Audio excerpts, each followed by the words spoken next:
So for those watching the replay, welcome. And I just want to let everybody know that this video, so we're doing an X space, but I'm also doing a live stream into X as well. So there's a video component.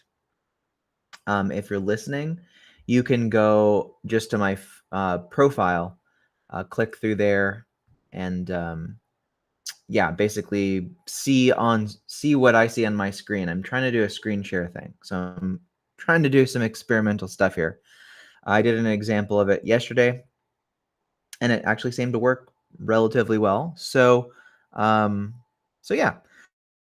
1 second. I got one other thing I want to do.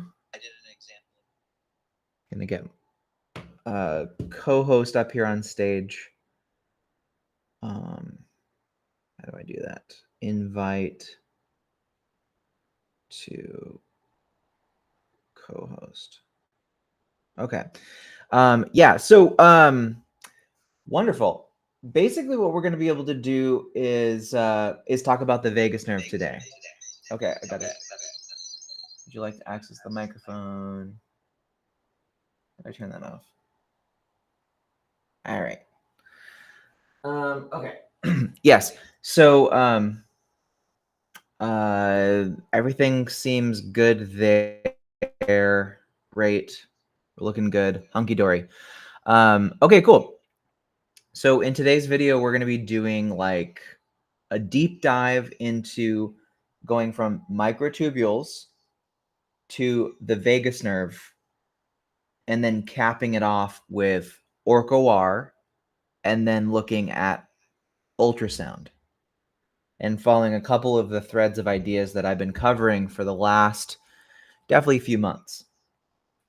And I want this to act as like a kind of a comprehensive documentation of some of the subject matter that I've been covering. Only up to those subjects. Not everything. This isn't everything that I've talked about, but this is, I think, relatively useful in the sense that a lot of people are asking me about all kinds of stuff. So let me just quickly check the. Okay, cool. Comment looks good. Perfect.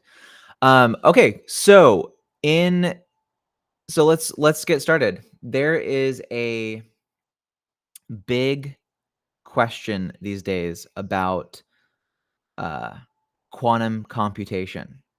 And here, let me see. I think I might be able to. Oh yeah. Let me try this real quick.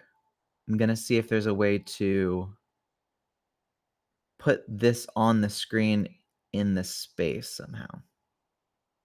Bear with me, guys. Hope you're all doing really well. Here we go. Okay, so I'm going to go.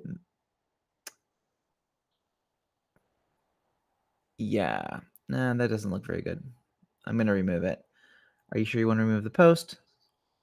We'll just keep things there normal. Where is my there you go. Okay. We've got a soundboard just in case I need to do something there. Okay. Yep. All right. So there's a lot of questions about quantum computation, neurology. There's just a ton of subjects that are very popular today. And so some of my work is involved in like neurostimulation with ultrasound. The vagus nerve has been, I would just call it like, I would have considered some of my work with the vagus nerve to just be more around general health and wellness.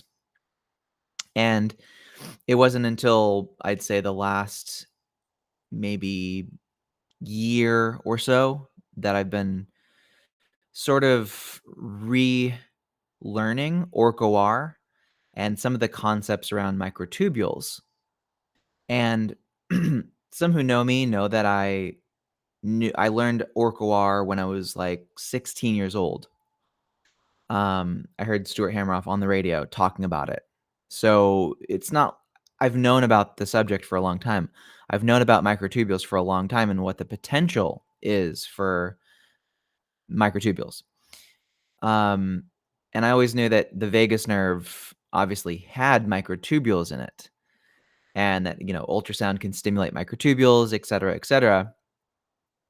It wasn't actually until when I got on X and on Twitter that I saw that video of that Nemertean worm with the proboscis shooting out of its forehead, and I started thinking like, could I don't know what something just clicked in my head and was like, could that proboscis thing shooting out of the forehead of that worm be something related to the vagus nerve? Like there was just kind of a question about that, and I started digging, and I kind of just in my mind just created a hypothesis that like that could be some kind of an evolutionary precursor to the vagus nerve. And I started following this path down, down, down, down, down, down, down. And it turns out that that scarily enough could actually be something that's actually happening. Um, so it got me thinking like, how is a proboscis able to branch out like that so well? I think I can actually my good friend here on the tweeters tagged me in this video today. I hope you can see it. Um, oh, I'm in the wrong window. 1 second. Um, oh yeah, here we go. I'm gonna put this up on the screen so you can see it actually. My second favorite worm. Um, so yeah, you can see this video of this on the right hand side of this worm shooting out a proboscis out of its forehead.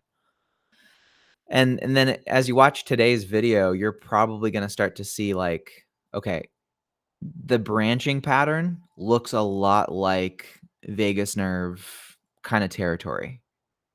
Um, I mean, that's not like evidence of anything, but that was just my initial insight, like, or question, and the anatomical features are there. But we're not gonna talk too much about this like Nemertean worm vagus nerve origin hypothesis that I've come up with. We'll probably be, developing a lot more. Um, I've already done a lot of work on it, but I wanted it. I was like, okay, well, what is inside of it? It's basically made up entirely of microtubules. I mean, that is driven by microtubule dynamics. It's doing something computationally complex because I studied slime mold in college, and slime mold is doing pretty complex computation if you think about the traveling salesman problem and these kinds of solving the Tokyo railway system with slime mold. These are processes that are they're computationally complex for just like a simple organism to do. That would indicate that the microtubules are most likely capable of doing computation at the very least, if not opening the door to more. What I'm going to present to you today is a presentation that takes Orch-OR and this Nemertean theory, this hypothesis of this Nemertean worm, and tries to create a comprehensive vision for how it all works. And basically, what it could look like is that the vagus nerve itself is a quantum computer. That the vagus nerve in the human body is a quantum computational device. And I'll present a couple of mechanisms upon how that could be possible. Um, and yeah, I mean, it's going to be comprehensive. So strap in. Um, so here's a fantastic picture. We're gonna get the worm video to halt for a second, and oh, there we go. Let's just go to a picture of the vagus nerve, something like that. We'll just get a just some general pictures of the vagus nerve here. Okay. Um, so there we are. So in this picture here in the middle, we're looking at basically a long axon. So from the top, so we have a dendrite. I think I have a mouse cursor that I can see somehow. Anyway, you have a dendrite nucleus of the cell and an axon sending information down and out from the cell. Now, in the axon, um, you have a ton of these bundles, these tightly packed bundles of microtubules, which have some really interesting patterns. They look like kind of like the flower of life, and they have clear structures, clear geometry, clear symmetry. There's a lot of stuff going on with these microtubules in these neurons that are traditionally considered to be railway systems. But kind of if you understand the concepts of like Orch-OR and basically at this point in time, my stance is that Orch-OR is that all attempts so far, and there have been multiple attempts to falsify the theory of Orch-OR, the theory of consciousness that states that basically microtubules are conscious, or that they hold consciousness. There's a consciousness process happening in them. And that's a quantum process. And that's important to like every human being. So basically, this big green thing on the screen represents a a quantum computer, like a subunit of quantum computation, knowing that there are millions of those going down a long neuron. Now, typically, let's see. Let's go to the next one. So typically, if we look at the modeling, we can see these really interesting geometrical patterns. Now, it's possible that the longer a neuron is, the the more it's able to compute, technically speaking. So there's a possibility that the more microtubules that you have and the longer they are, the more of a complex computation you can perform. Such as there are some humans among us who can basically immediately think of prime numbers if you ask them in the 600,000 place. So they're able to, without computing it, instantaneously feel in their body the answer to mathematical problems. And the vagus nerve is a great candidate to look at because we all know there's a mind-body connection. People have things called intuition. They have a gut feeling. That's your vagus nerve. So is there a possibility that the vagus nerve actually can be a computational unit? And I think I'm actually probably the first one to do this type of presentation, which is to really look at, okay, what is the vagus nerve in context of Orch-OR? And so we know that. Thank you, Church. I see that. So we know that the vagus nerve is extremely long, continuous, and jam-packed full of these microtubule bundles. And it's even longer in the vagus nerve than it is in the brain. So if a microtubule is an important unit of consciousness, basically, there's stuff at the end to demonstrate like kind of how that looks. But if that's the case, then technically speaking, the vagus nerve would have the longest non-interrupted, non-segmented collection of microtubules. and microtubules that are stabilized, highly coordinated. There are polarity differences. They're also myelinated, and there's tons of reports from people who are mathematical geniuses, savants, different kinds of people who are creative geniuses, that they do feel it from their body coming up from their stomach, their abdomen, up through their heart, up into their brain. Um, so these are kind of interesting things to notice for sure. Um, so for those who kind of don't know, like a little bit about the concept around the cytoskeleton, is in a again looking a little bit deeper at this axon model, you have basically long microtubules in green usually, or some other such color, and you have these little motor proteins, kinesin, dynein, that walk across the microtubules and carry vesicles full of chemicals or whatever building blocks of the cell that are needed. So people typically, a biologist is going to look at the microtubule as just a railroad track, but it's not a railroad track. It's not just acting as railroad tracks for motor proteins to walk up and down.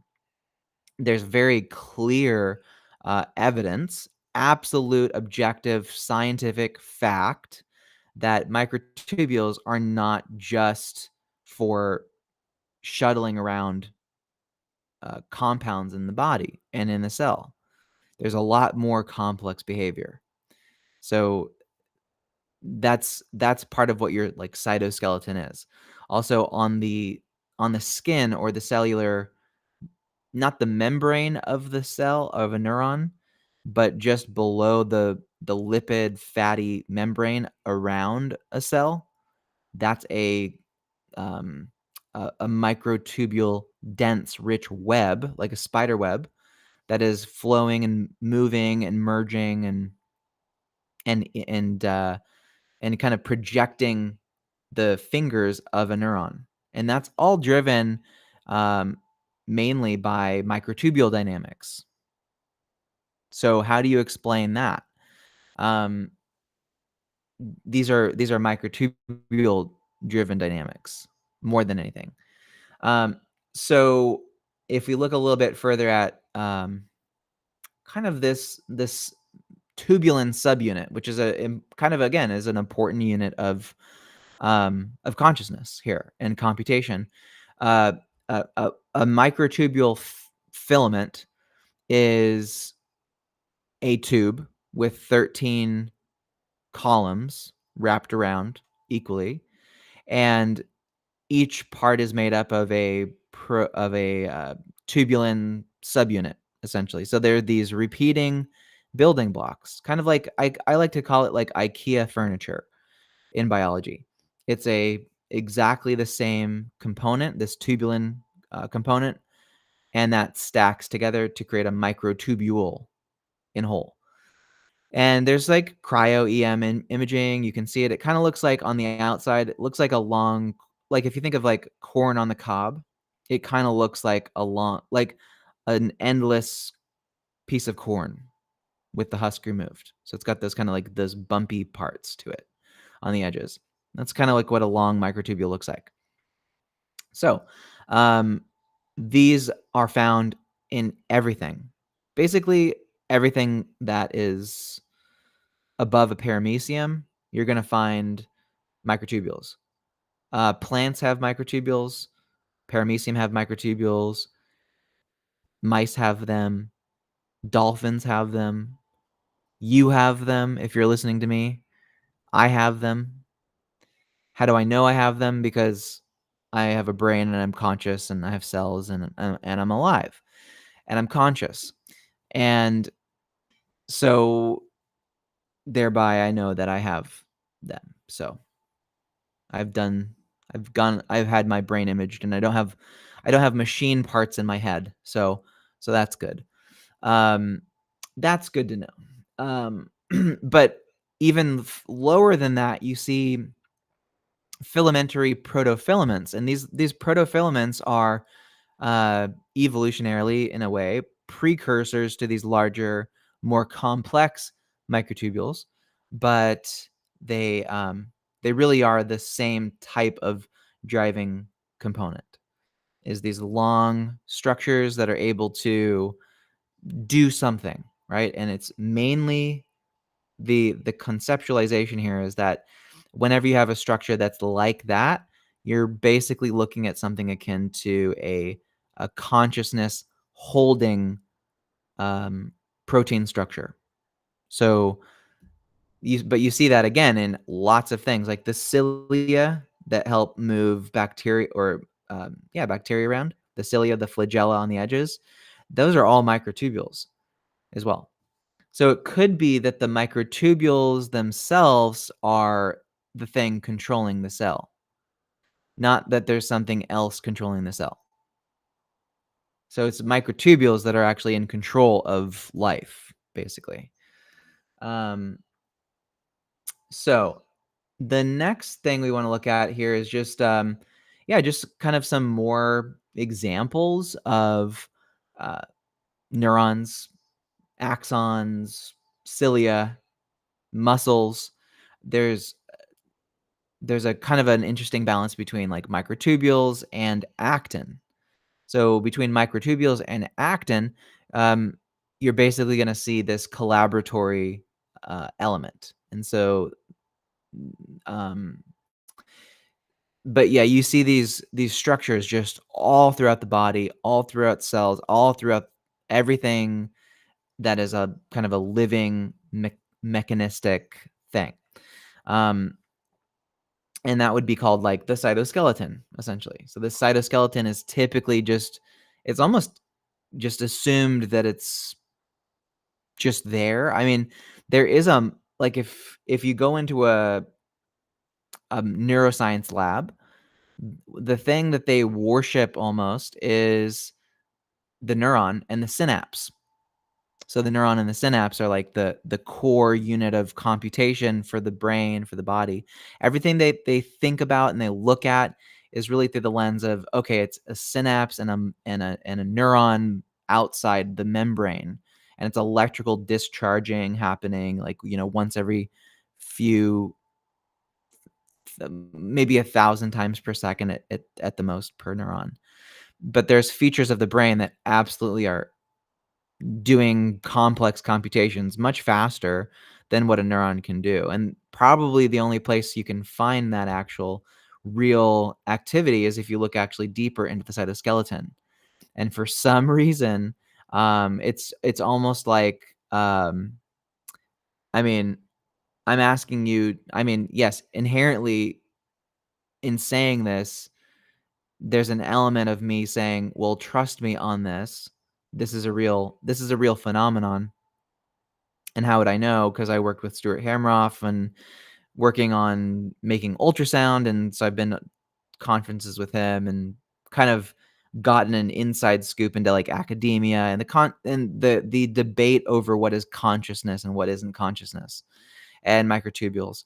And there's almost a violent, vehement resistance to the idea that microtubules themselves are something, like, really freaking incredible. It's just like, "Oh, yeah, no, that's fine. That's just like another thing in the body, like, it's not important, and they're not doing anything important, and there's no such thing as consciousness, and this is stupid." And this is all woo-woo. I mean, calling Orch-OR woo-woo by saying that there's, like, microtubules, that's true. They're doing something more than just helping to shuttle stuff around the body, obviously true. Third one, that there's quantum mechanical forces that these microtubules are building around. Then they're like, "Oh my god, that's woo-woo. There's no way that microtubules could have anything quantum happening in them." Um, you know, one of our dear leaders, Beth Jesus, recently was like, "There's no way that the brain has anything quantum going on at all."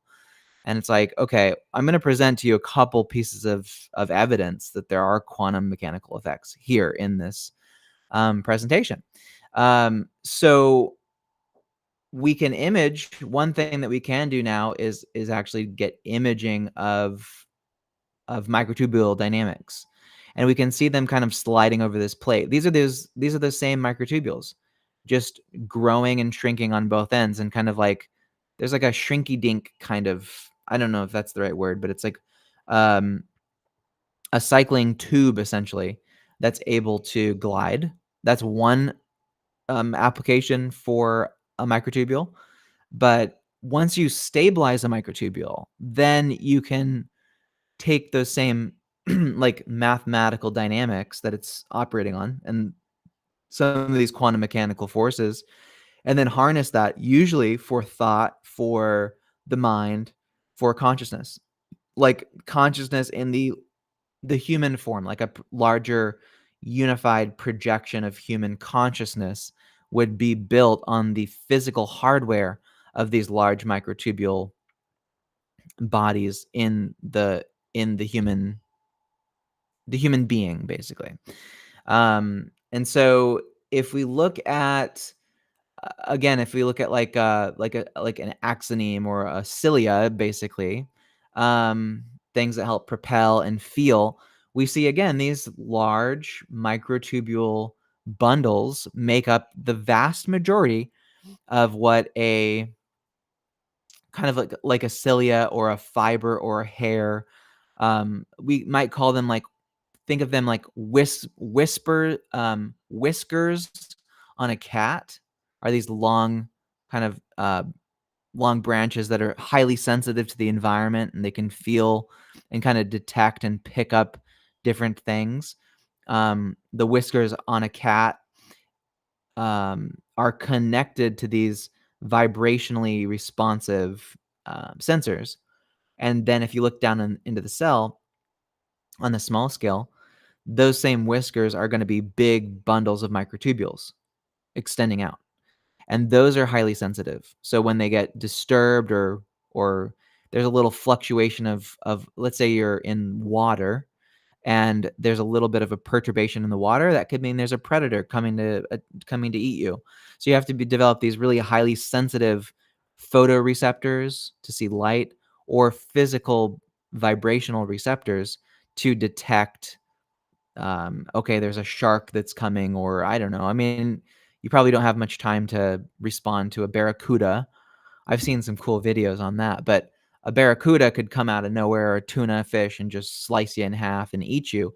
But there are scenarios, obviously, where sensitivity in your environment does make a difference, and that's usually gonna you're almost always gonna find these big bundles of microtubules, and life seems to have found a way to go, okay, these microtubules, or even I think microtubules themselves, being that they're conscious and aware, probably were like, hey, let's get more of us because we're doing a lot of good for the whole cell.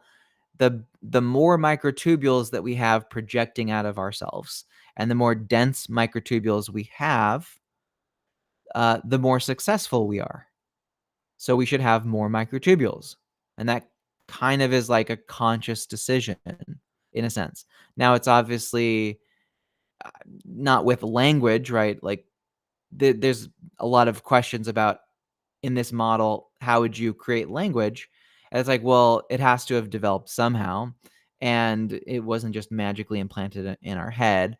So something kind of developed as a signaling thing, like a ones and zeros, or a making a noise, or projection of some kind of a vibrational energy out through a vibrating mechanism, right? So that would be your voice, or in a fish, or like in a dolphin or a whale, it'd be a whale call, right? This kind of like boop, this kind of sound.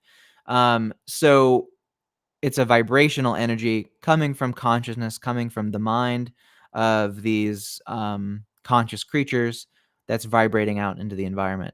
And it's almost always using microtubules to do it. And you're also going to see how the microtubule, well, the vagus nerve basically is what controls your voice.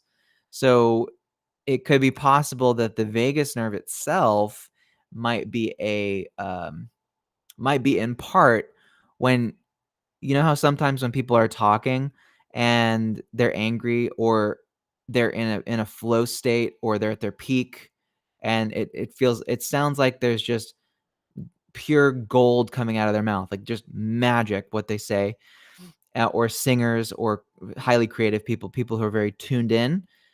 It could be possible that there's a switch that happens for people where their output is not coming so much from their big brain, but it's coming from their vagus nerve. Like their vagus nerve becomes the thing that takes over for a moment.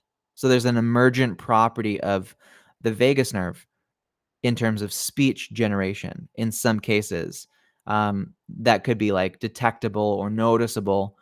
I mean, I think on a subjective level, every human's encountered someone who's been like, okay, there's something about that person or in that moment where something switched. You can see that. And it would be possible that somehow they're able to switch modes of thinking into a like a vagus nerve, like into a vagus nerve pathway potentially. So that could be interesting. That could be an interesting area to explore. Um, so here's another video I want to play, which is kind of about this again. It's the cytoskeleton at the very uh, kind of at the very edges or the fringes of a growth cone of a neuron. So when you see a neuron trying to grow and connect and reach out, you typically see this kind of it's like lamellipodium, and it's this kind of interesting cycling effect where it's like a growth cone that's dynamic and growing and rising and shrinking, and there's something interesting about those dynamics, given that they're driven mainly by yeah, I mean, microtubules drive a significant amount of that process. And then furthermore, what is driving the microtubules? It would actually be that the microtubules are driving themselves. And so what is driving these microtubules if they're driving themselves?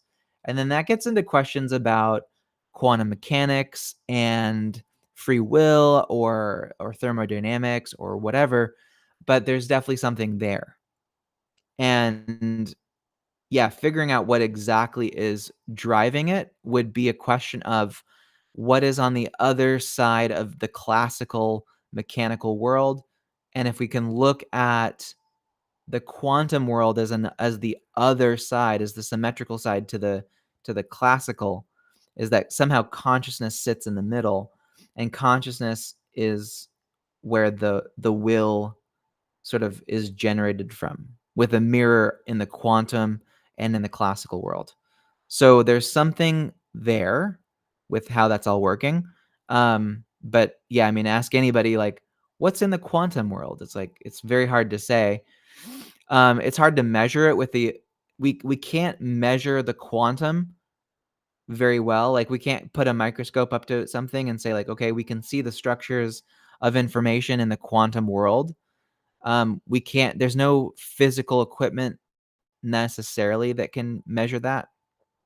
I mean, there kind of is, but it's at a big scale, like CERN, like a particle accelerator, can kind of with smashing particles at almost the speed of light. I mean, something like this is possible to get some hints that there's a quantum information space or whatever, but the subjective feeling of the quantum space is only currently available to a conscious human being, basically. And it's our ability to speak and communicate with each other that is the main primary modality in which we're able to broadcast what we're able to see or discover or feel or whatever, about the quantum side.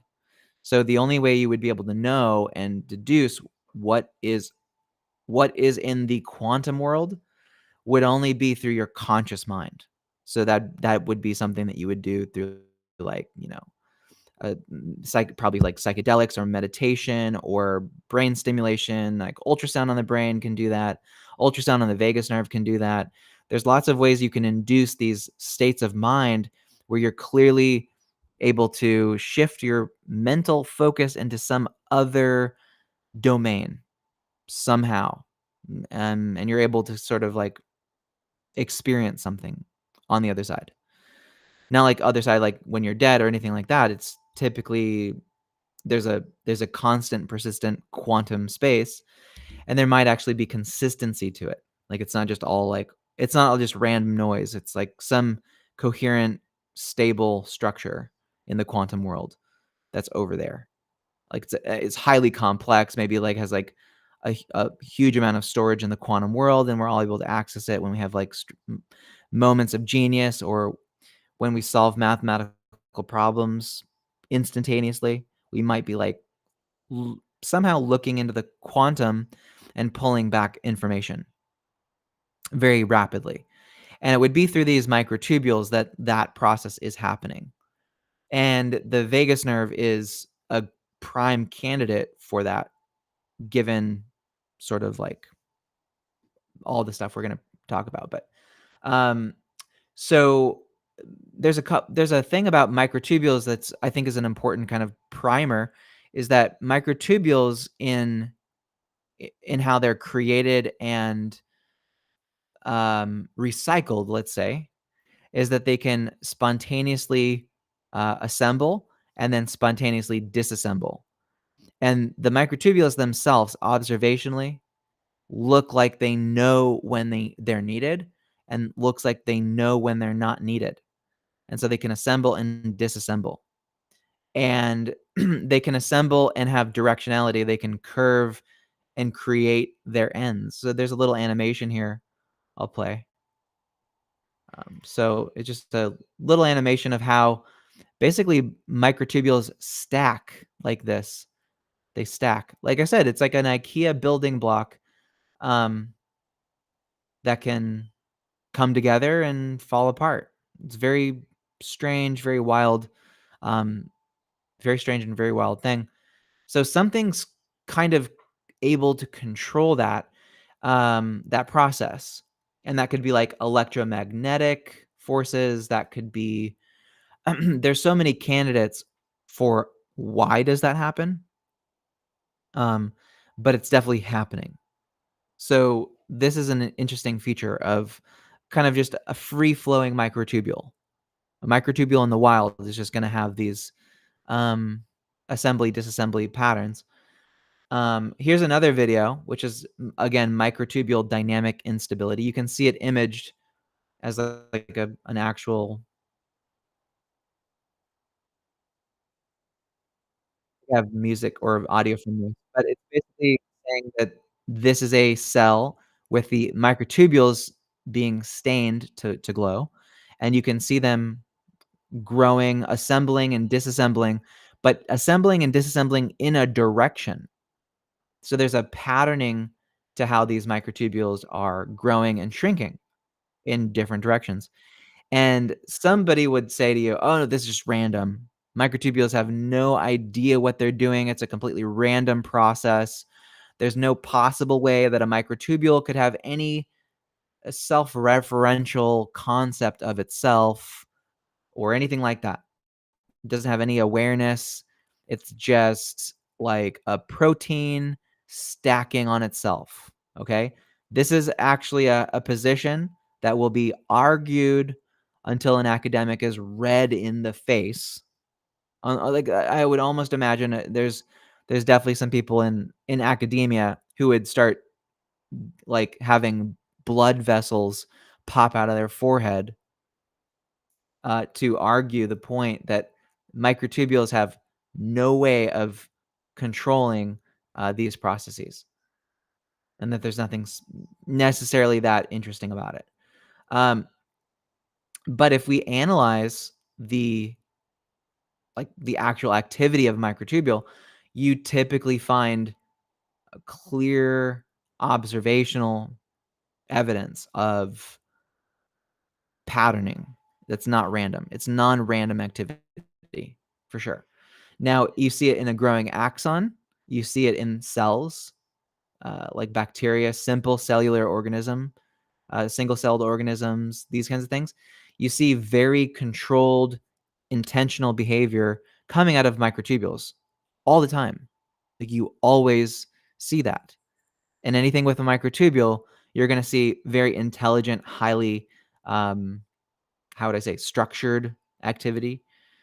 Um, it like the growing towards something that it's gonna eat, pulling away from something that's damaging to it. There's a response pattern to these microtubules that is as much as you can see a consciousness in a cell, in a single-celled organism, or even a neuron growing. I think, yeah, I mean, there's an infinite amount of videos on Twitter, especially. But, again, if we look at this, just this highly powerful um, Nemertean worm proboscis, that is directed, non-random behavior that is moving outwards towards something that it's trying to eat. That's called the proboscis shooting out of the forehead of a Nemertean worm. That video that's on there. Um, so this branching behavior is all driven by microtubule dynamics. This is a microtubule driven process. So clearly it's not just random. Now, another one that's really interesting is the division of a cell. So when cells divide, and there's a kind of a dynamics of chromosome separation into two different parts of the cell, and then you have cellular division and replication and doubling and et cetera, and on and on and on. And this kind of repetitive pattern, you get to see in full display the what a microtubule is able to do, what a collection of microtubules can do. And so we have a video here that has gone relatively viral at some case in some definition, and that's like looking at the kinetochore and mitosis. So we're gonna play that video here. I'm gonna try to get my audio up just a little bit so maybe you can hear it because there's interesting sound effects. This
Yeah. All right. Cool. So yeah, in that video, if you're listening, or watching, you can see these dynamics of microtubules. You can see the dynamics of microtubules being able to reach out from both polar ends of the cell, of a single cell, of a circular cell of any sort, reaching into to the chromosome, grabbing the kinetochore and pulling in both opposite ends in a coordinated fashion, all of your DNA. So when people are like, "Okay, what came first?" Like, well, I don't know. It's like there's almost this never questioned belief that states that looks like that DNA is like the source of all life. That DNA is like the key, the master code to everything.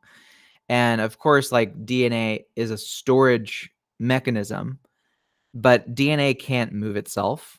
DNA can't transport itself. If I threw DNA into the ocean, something would come along and eat it.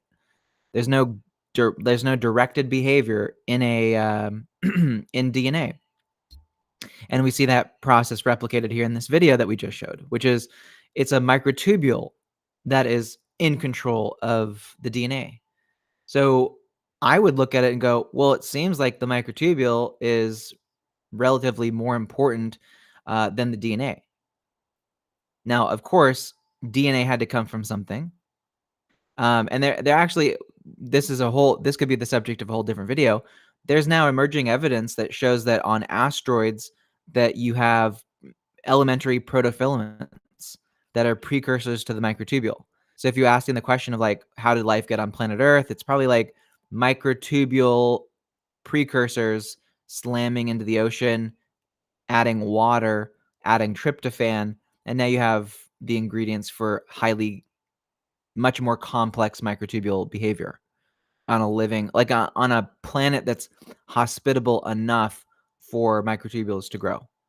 Um, so it could be microtubules are the most important thing in life, more so than DNA, technically speaking.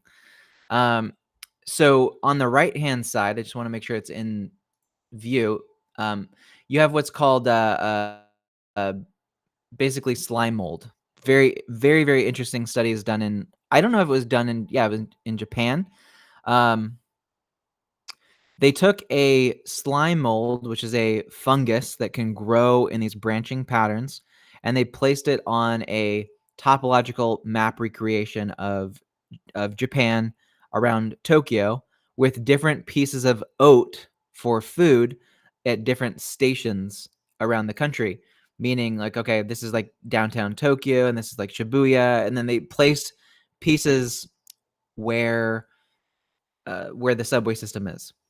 And this microtubule network, this slime mold, grew outward and then found the shortest paths between each of them and did what's called the traveling salesman problem, which is a computationally complex thing to do. And for something like a single non-intelligent, like, somebody's like, well, yeah, you could have a computer solve it.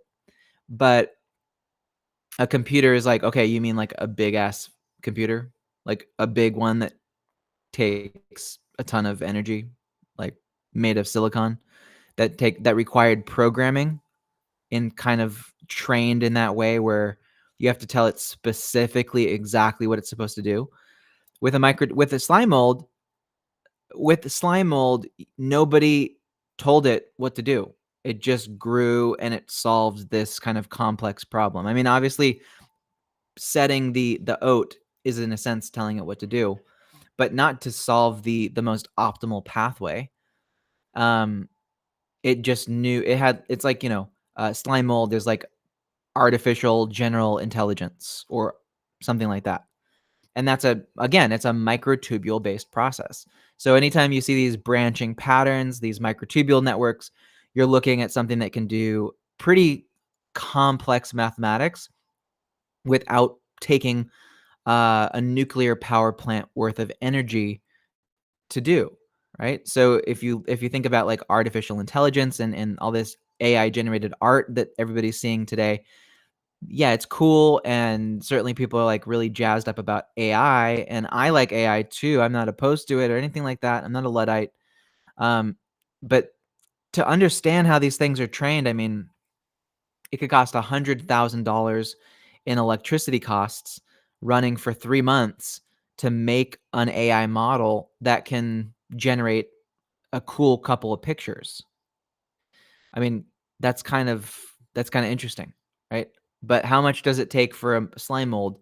Takes a little bit of oat, and it goes, "Okay, we're gonna blast off in all directions doing complex mathematical calculations." And it's completely agnostic, and it would solve any maze that you presented it with. And there's plenty more examples of this complex behavior of the, slime mold.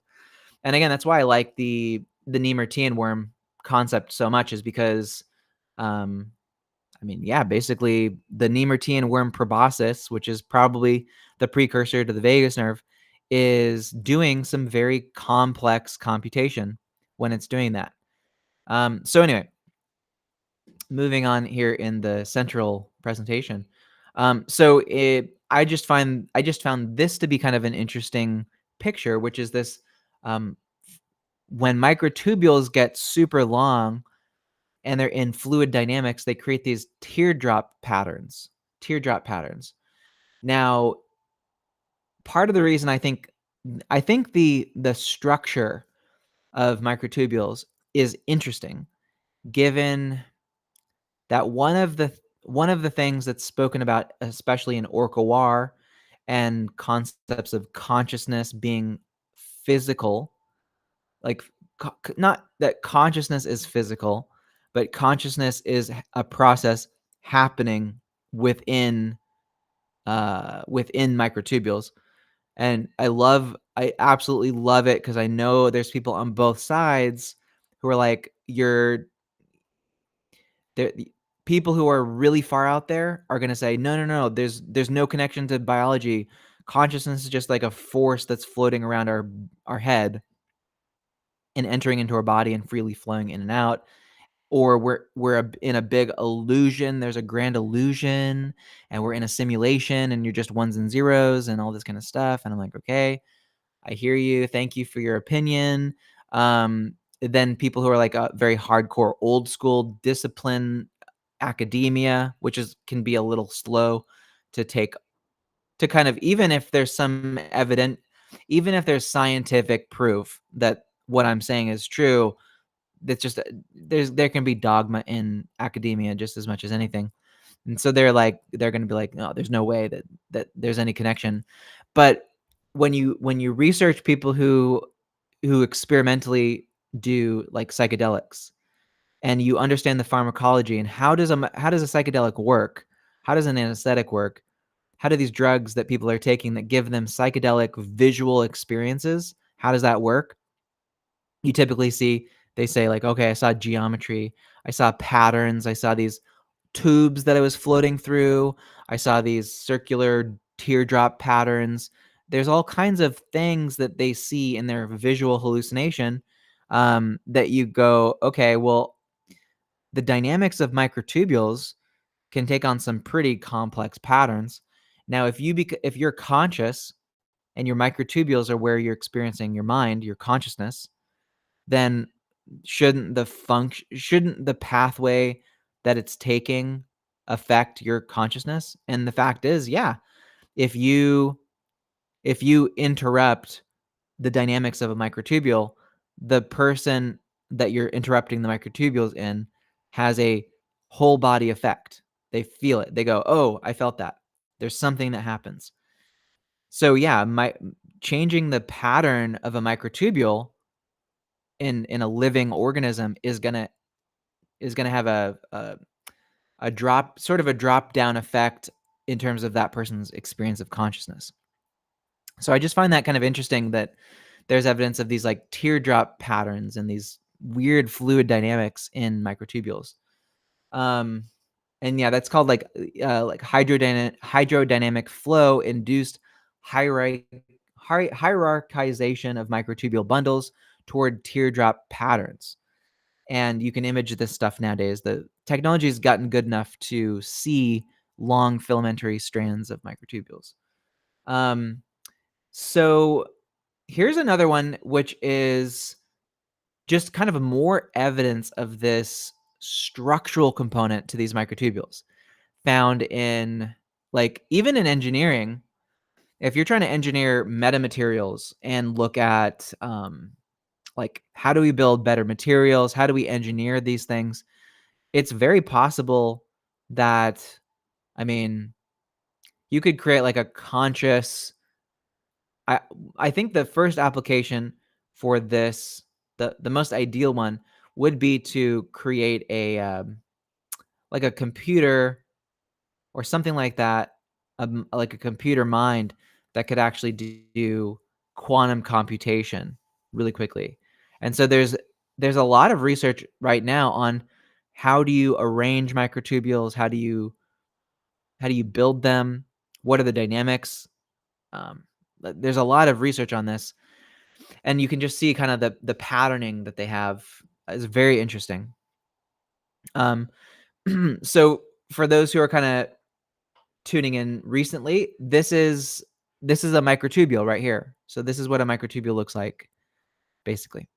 It's an artist's representation of a microtubule based on cryo-EM scans. So, which is the second picture below it, which is yeah. So these microtubules are these long filamentary structures, very interesting features, probably happening inside of them at the surface level, and on the inner channel is very, very likely to be some kind of a optical computer inside of these things too. So the next kind of, I think the next area we're going to look at is diving a little bit more into like Orch-OR and these kinds of things.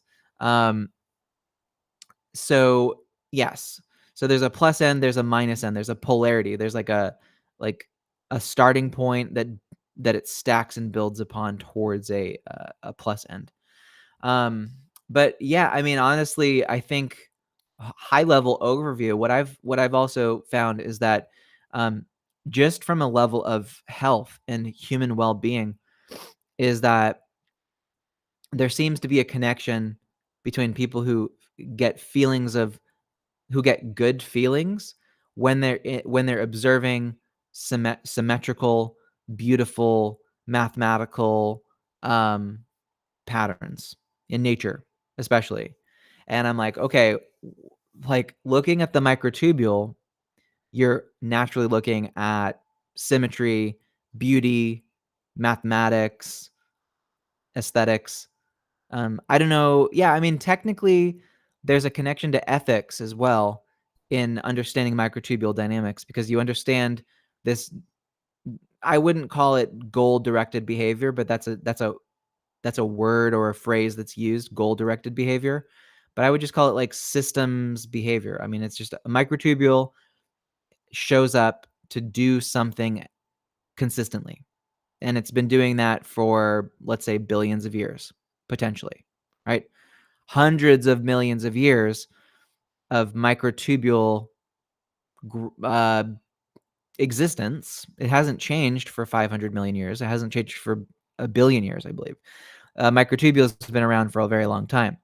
So it's that same microtubule that was in our fish ancestors and our worm ancestors and our vagus nerve and our proboscis, and is still in our bodies and brains today. It's the exact same structure, hasn't changed, hasn't really been modified so much that we know of. Obviously, a microtubule doesn't hold up in a like a microtubule doesn't hold up in this context of how would I say?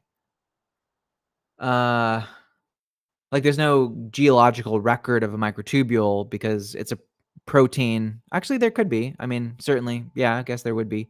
But we're typically not, like, scanning woolly mammoth microtubules, but the assumption is that it's the consistent thing. It's kind of not the one thing. I mean, DNA has been around too, but the microtubule, the structure of it, is very consistent throughout. So it's like almost like a lot of the components around a cell are really in the service of microtubules. And so if you understand that, then you do get into a sense of ethics. You can possibly create a system of ethics based on understanding microtubule dynamics.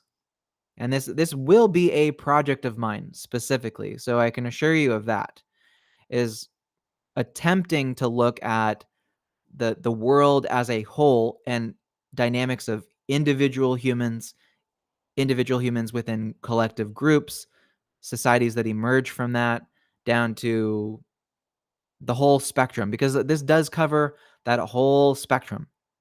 And the cool thing is, by focusing on microtubules, you're also focusing on things that are like, okay, this could create a quantum computer.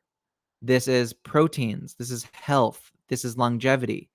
There's a protein, like a microtubule, doesn't necessarily ever have to die. As long as you create the components around a microtubule that are supportive of its environment, like it doesn't dehydrate, and you don't smash it up by chewing on it, it's going to stay alive. It's going to stay there.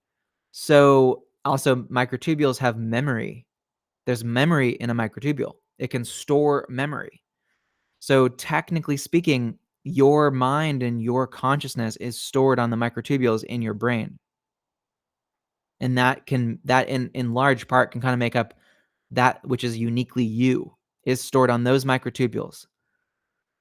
So there's actually a lot to say for ethics when it comes to understanding the human condition by understanding microtubules and everything that flows out of that, which is the vagus nerve is a big outflow of microtubule dynamics. Very unique.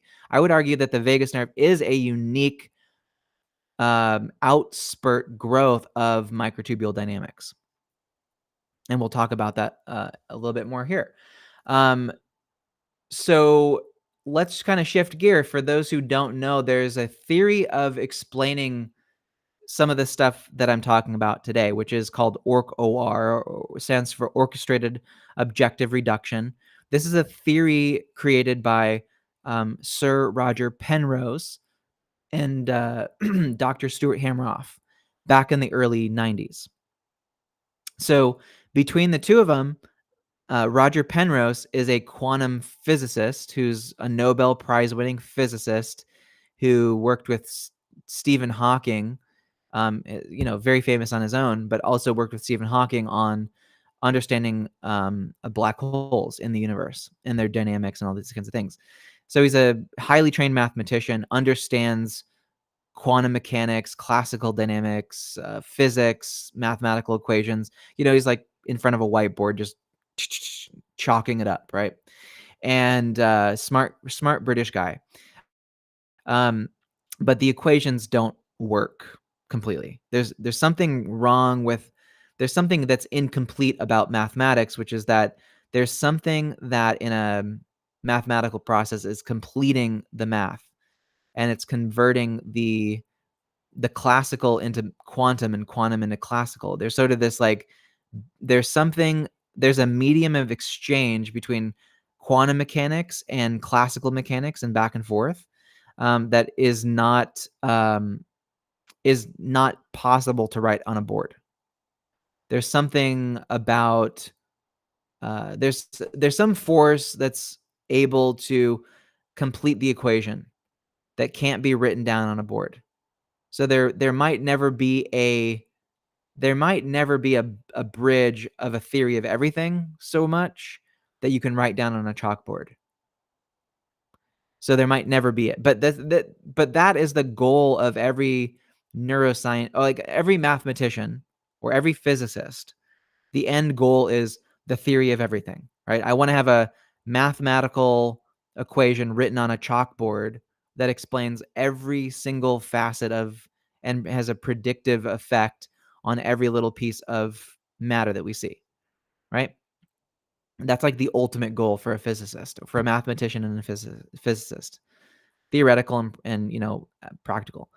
But Penrose is like, no, there's something that's not there.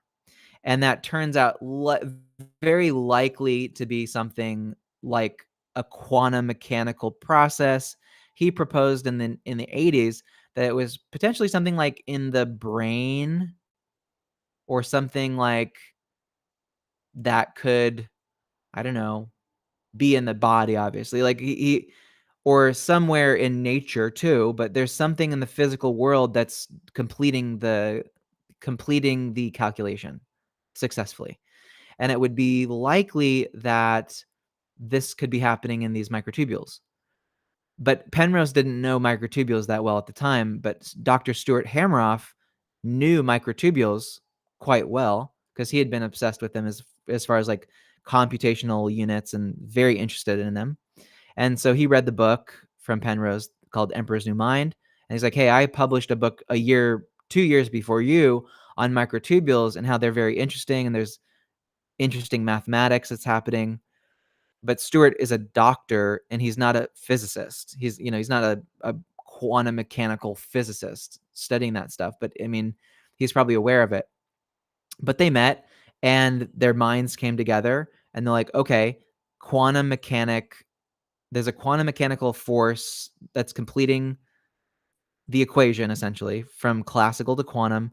And the place where it's very likely to be happening in a meaningful way is in microtubules. Given their structure, their form, it's a supported size. So you have like these the forces of consciousness happen at a certain scale. Like they would have to happen in a very small, like a like in the space of a few nanometers or like 15 nanometers. Like that's actually theoretically what Penrose pointed to. And so, yeah, like microtubules have those exact numbers, those exact things that Penrose had on paper estimated you would find consciousness. And so Stewart's like, oh yeah, no, that's the exact same structure, distance, functionality that you can have in microtubules. They published Orch-OR and people were like, no, there's no way that you could have quantum mechanical forces. In the 90s, people were like almost trying to throw tomatoes on the stage, be like, no, boo, there's no way that there's anything quantum happening in these proteins that's meaningful in any way. That's a thing that's been going on since the 90s. So, but now more recently, and I'm going to show you some really cool kind of studies showing that there's absolutely evidence of sustained quantum mechanical forces happening in microtubules. Absolutely. Microtubules in the pyramidal neurons in your prefrontal cortex and your cortex around your brain. And then potentially even the ones in your vagus nerve too. So there's quantum mechanical properties happening, usually sometimes like in super radiance, which means light. So basically light-based holographic quantum computation is very possibly happening in these microtubules. So if you look at the central screen, what I have up on screen, what I've had up here for a while, is called a CAMK2 enzyme, calcium calmodulin kinase 2. And this is described as a kind of like a hexagon thing, like protein or an enzyme that basically jumps and hops between microtubule to microtubule that directly connects to the lattice structure, this grid array lattice structure of microtubules, and it imprints in its footprint a phosphorus. So the atom of phosphorus, it's called phosphorylation, and it imprints a pattern into the surface of these microtubules. And that dynamical energy with basically what's called a pi stack basically projects downward into the central column, into the central empty water-filled component of a microtubule. So you can affect the inner dynamics, the light dynamics of a microtubule by imprinting on the side. Now, the other interesting thing is that phosphorus in a quantum mechanical lab, so if you're working in a quantum mechanics facility, they're using phosphorus all the time to harness spin of the atom. And so if you get two atoms of phosphorus close together, you entangle them, and then you separate them at a distance, and when you measure one, the other one is exactly the same. So you have this, like, kind of, um, long distance, faster than light speed, instantaneous calling plan from microtubule to microtubule using these they're called, we kind of call them like poodles. They kind of have that like bunchy tail thing on the top. So it's kind of like a poodle enzyme, and it jumps from microtubule to microtubule. And it imprints phosphorus, probably held in spin, and there's a quantum mechanical entanglement happening between microtubule to microtubule through the phosphorus. Then the microtubule is able to distribute and parallelize its computation. So you get as long as you have dense forests of microtubules left alone, obviously if you hit your head really hard, or you have something like compressing your vagus nerve, then you get dynamics that are interrupted. You can't do the normal thing. If your vagus nerve is being compressed, you are not able to take advantage of the dynamics of the vagus nerve, or of microtubules specifically. So here's another really cool cross section of this CAMK2 phosphorylating. You can see that it projects dynamics into the center of the cell. These are representations, and you'll learn about this stuff more if you need to, if you want to, but it's very interesting stuff.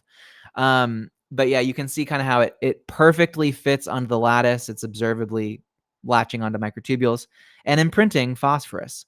And the phosphorus is being used as a signaling device inside of the microtubule dynamics to regulate a ton of cellular processes. But there's a question of like, well, how did the KMK2 know how to get there? Right? There's questions of that, obviously. So very interesting kind of questions that can arise here. One second, I just want to double check my live streaming software here.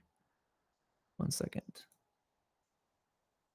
Doesn't look like it's kind of looks like it froze. Okay. I just got to make sure that everything is good. Yeah, I think everything's good. Shouldn't be a problem. So yeah, so basically if we go back to, again, the central kind of picture here, we're looking at quantum mechanical processes, arguably quantum mechanics. Okay? So the next thing is this lattice structure. So on the surface of these big microtubules, you have these patterns, and they look like kind of I guess like a numbered pattern, a geometrical numbered pattern that's repeating and conveying information that's stored. This could be where memory is stored, on the surface of microtubules, lasting memory that can last for a long time too, because you can phosphorylate and hold that for quite a long time. So you can technically kind of change the dynamics of microtubules, or load them or encode them. You sort of have like the space of real-time memory that's loaded onto your microtubules. Maybe it's kind of a process of like when you sleep, your microtubules kind of get relaxed, and your consciousness kind of free form floats around without constraint. And then when you wake up, your microtubules get loaded with the code of you, so that your consciousness is self-similar to whatever that's like the sustaining of the self, right? Because we know that every 2 years, you aren't really sharing any of the same skin, a lot of the cells in your body are changed. And from when you're 1 years old versus 80 years old, you still have a persistence of self, a sense of self.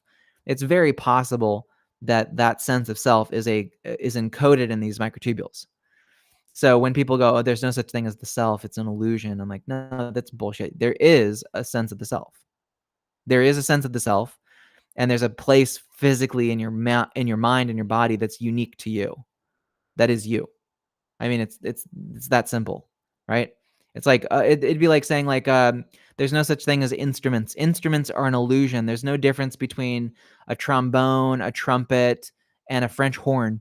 They're all just the same thing. And I'm like, no, the structure, the size, the curvature of the instrument itself, the horn, dictates the specific quality of that sound. That each instrument has a unique signature to it. Every human being has a unique sense of self and a unique self. And there's a physical mechanism which we can point to. So yeah. But yeah, this is kind of what it would look like. You can encode things on the sides of microtubules. This modifies the internal structures of most likely like super radiant light, which is ultraviolet. You can't see it so much, but you can. There are instances where people can report seeing the ultraviolet light that is inside their microtubules, or being able to look out of their eyes and see that. So very interesting. But you can see overall like these lattice structures. Now, if you go in further deeper here, you can see that a tubulin structure is really ultimately just made out of how would I call it? Amino acids. So it's a bunch of proteins that are highly structured in specific patterns with an intentionality. And you have what are called like tryptophan aromatic rings, phenylalanine rings. Each one of these blue, purple, and green structures is going to represent a highly aromatic structure, which can support these topological qubit patterns, these swish patterns that go through. So you have these kind of continuous lines. So it's like the neighbor of a tubulin is able to connect with the other one through these amino acid like rings, essentially. Like they're able to, using van der Waals forces, interact with each other and sustain a quantum mechanical space where, because technically speaking, according to Orch-OR, consciousness is the collapse of a quantum superposition. And if you can sustain that repetitive collapsing, you get a sustaining of consciousness. And life, as it gets more complex, does require consciousness. If I removed your consciousness from your body with anesthesia, you wouldn't be walking around. You wouldn't be doing much. You'd be laying down like in a blob. But you can give someone anesthesia and make them go unconscious, but there's like the cells in their stomach are still going to be doing a little bit of like garbage collection. So anesthesia first interrupts the very sensitive process of consciousness before it goes to the rest of the body. So we know that anesthesia specifically is able to interfere with the process of consciousness. And so here's another great picture, which again looks at about the same thing. They're kind of mirror images from a cartoon model to a, like, again, some kind of as much of a biological render as possible. But you can see those cross patterns in the tubulin. You can see these like dipole blue. It's like a blue and a yellow. They're representing the orientation of spin in each of these microtubule aromatic columns. So in a normal, healthy, sober, sane individual, you're basically going to have a sustained, non-interrupted form of consciousness, let's say. Okay. But if you give someone anesthesia, the anesthesia gets right up into those channels and can directly block. I'll go in this picture here. See these red spots. This is where it's been modeled where anesthesia would be working. So you have anesthesia binding right into these direct pathways in microtubules in pyramidal neurons in the prefrontal cortex and different parts of the brain. that would actually like interrupt these patterns of consciousness. So yeah, very, very interesting stuff. But you basically are dispersing the dipole. So you're preventing quantum mechanics from being sustained in the brain when you intake anesthesia. That's kind of the model here. And so let's look at the Orch-OR proposition, which is that every time these dipoles flicker on and off, they flicker into, they're not flickering into an on and off state. They are going into a quantum superposition of both possibilities at the same time. So inside of one dipole unit in a microtubule, like one of these like little hexagon rings here, is that it enters into a it's like vibrating so fast that it goes into quantum superposition. So it's both up and down at the same time, let's just say. Okay? So it's up and down at the same time until it's measured or until the waveform collapses. And it's trying to create a more accurate approximation of the of reality, let's just say, right? So the survival function, of course, is, can I make an accurate representation of what's outside and inside of my body, in my consciousness, in my mind, in any given position, in any non-predetermined position, so that I'm able to survive and not die. That's it. There's more to it, of course. I mean, there's probably good feelings that come from this stuff as well, but there seems to be an objective reduction of two possible states of the quantum waveform, meaning that, yes, there's quantum mechanics, which say that things can be in two positions at once, but there is a distinction that is being automatically made between, okay, this, when I look at a rose or I smell a rose, my brain first was in a quantum superposition to be able to receive whatever kind of smell or unique feature of a smell of a rose would be. And once the receptors in your nose have been imprinted with the sort of the energy of the scent, the aromatic scent of a rose, that your brain creates a quantum mechanical objective collapse of the possibility space directly down onto sort of as close of an approximation as possible to the smell of a rose. And then you experience that in your consciousness.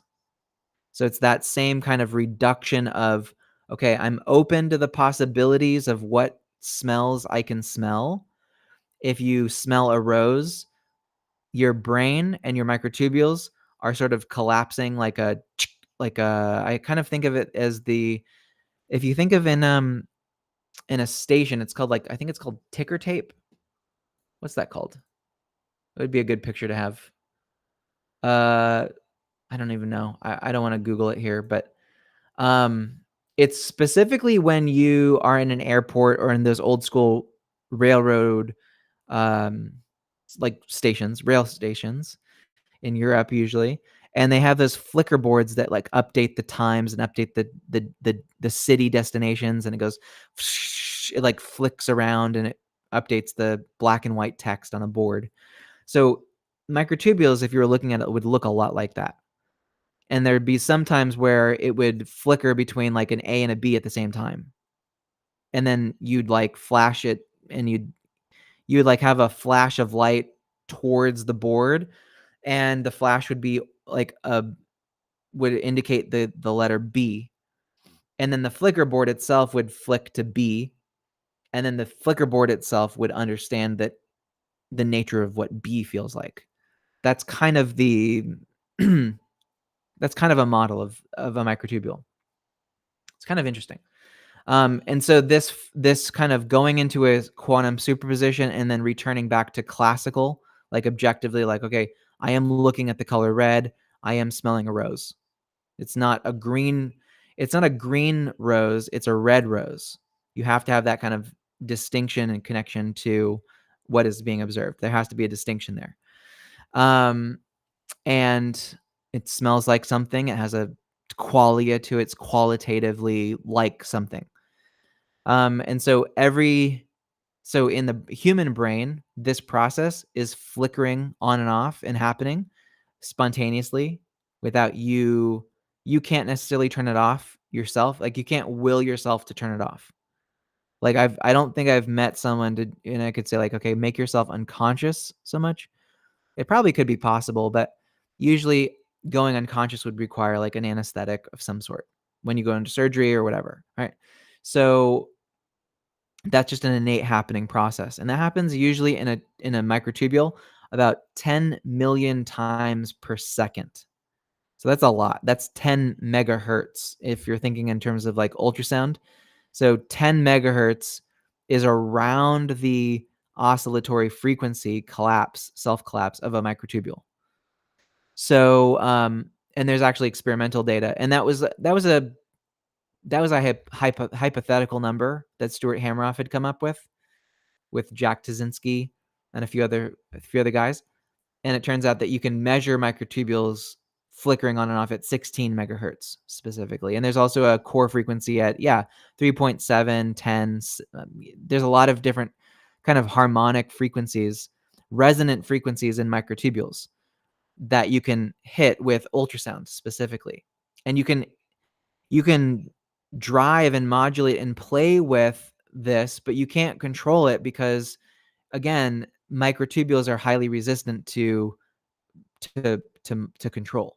They're built specifically because they are conscious, and they understand a microtubule just as much as you or I know that there are instances where we can sort of be influenced or manipulated or any of these things. Is that microtubules have mechanisms to fight back or to error correct for outside influence. So in my work and doing like ultrasound and stimulating microtubules for over a decade now, this whole myth that like, oh, ultrasound's like mind control, or like these devices are mind controlling people, not to the level of microtubules. Microtubules are very adept at anticipating and course correcting for anything a computer can typically do. So there's no AI algorithm that exists to be able to sort of like control it. My observation is that if someone's claiming that they're like mind controlled or that they're like hypnotized or in a trance-like state, it's usually because they already initially wanted that to happen. That's actually my model of hypnosis, is that when someone is suggestible to hypnosis, they already wanted the thing that they're being hypnotized into. It's just giving them a fake because of an excuse to be able to do it, right? You see this a lot in like, I kind of poke fun at some guys on Twitter because I know a lot of these guys.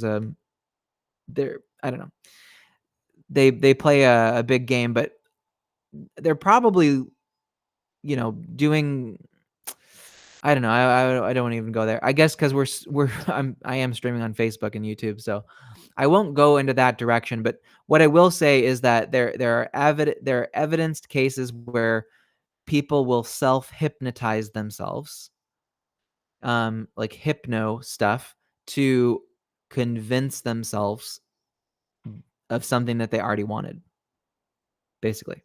Okay?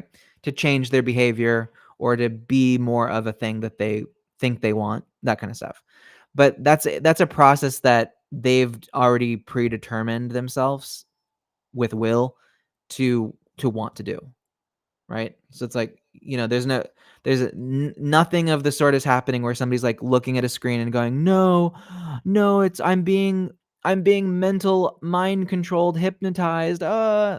This for the most part in a hypnotic stance, this isn't happening. And why it's not happening is because your consciousness is in the microtubules and you have direct control of your microtubules. Microtubules can self-regulate.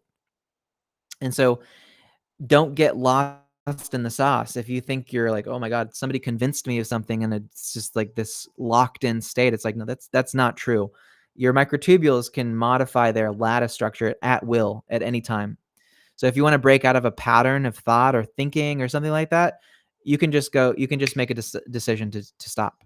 You can literally just decide to stop doing something. You absolutely have that control. And if anybody's telling you, "Oh no, you're controlled, you're hypnotized," just snap out of it. You can just go, "No, actually, no, I don't want to do that. I'm good. I'm going to change." It's very easy as long as you know that you can and you have the mechanisms to do it. So anyway, let's look at what is it? So like EEG, like electroencephalogram. This is a way that people typically talk about, like, okay, measuring brain activity. EEG is typically indicated at about like 4 hertz, like low delta, theta, and then up to gamma, like 60 hertz, 120 hertz, whatever. Right. So people look at that and they say, okay, well, I saw this EEG flicker on a screen because I was measuring your brain waves, and that must be highly coordinated with your consciousness or like your brain thought stuff. But it's not. It's a lower it's like a lower beat frequency from these higher oscillatory dynamics from microtubules. So when you measure, for anybody watching, you're getting a huge benefit in hearing this. If anybody's selling you a device or something that's like, okay, this is EEG, this is like the most advanced meditation device or anything like that, they're selling you total nonsense. EEG is a horrible, horrible fashion or way to measure brain dynamics.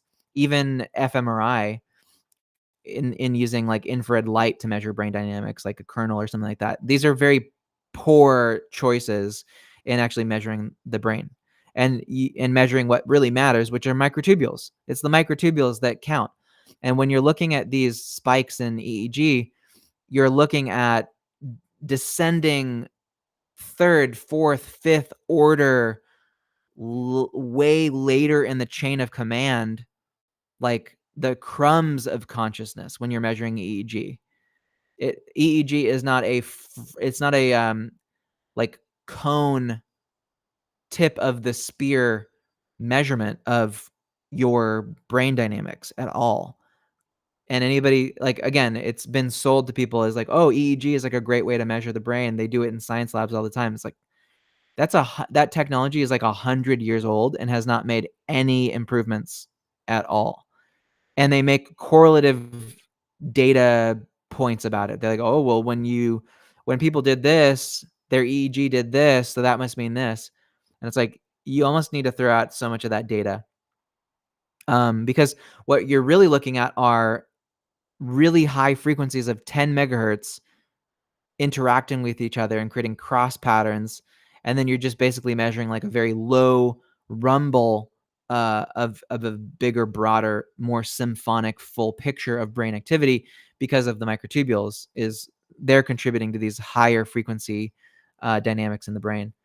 So I think that's pretty important to know, especially if you're measuring, like, if you think you're measuring the vagus nerve, if you think you're measuring the brain activity or anything like that, you have to be measuring in like megahertz ranges, like ultrasound ranges from, I mean, ultrasound technically is anything above like 20 kilohertz. But ultrasound typically in the sort of my stage or range, and some of the things we'll talk about here in this presentation, is really in the range of like 500 kilohertz up to 25 megahertz, in that range of ultrasound. So it's like we're talking like 1 million pulses per second. So it's the difference between like ultrasound at 1 million vibrational moments per second, which is more in line with these deeper structures like microtubules, versus like 1 hertz one time per second, which is nothing. It's like, anyway, I won't use a metaphor for it, but if you know, you know. So here's a really interesting piece of research that came out very recently, which shows that inside of the lattice structure in microtubules, there actually is a how do I say it? It's a what is this specific name for this. It is super radiance inside of microtubules, and it would indicate that there is a hold on, I have to reset my